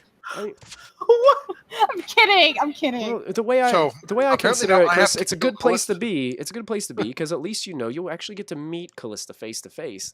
Mhm. I'm not sure what that meeting's going to be like, but And what animal will be? Yeah, yes, hey, it's Core. This is a hit list that we're discussing. It is a kill list. It's 100% a kill list. oh yeah, and it's a great place to be, especially It's it's great. at $1 a month. Come on. And let's put it this way: we've had this. Callista's had this hit list for many a year. They're all still alive on it, so it's a pretty safe place to be. Hey, it's This Core says. random woman from a I TV mean, guild was to be not on the fair- list to get nuked. So hey, To be fair, Kella died 3 times. It's Core says, "Shut up and take my money." I love Yeah, Lawyers and Liches is like, hey, that Roll Tunny chat is just frozen on Diana. We thirsty with like all these Ys. You're very thirsty up in this house.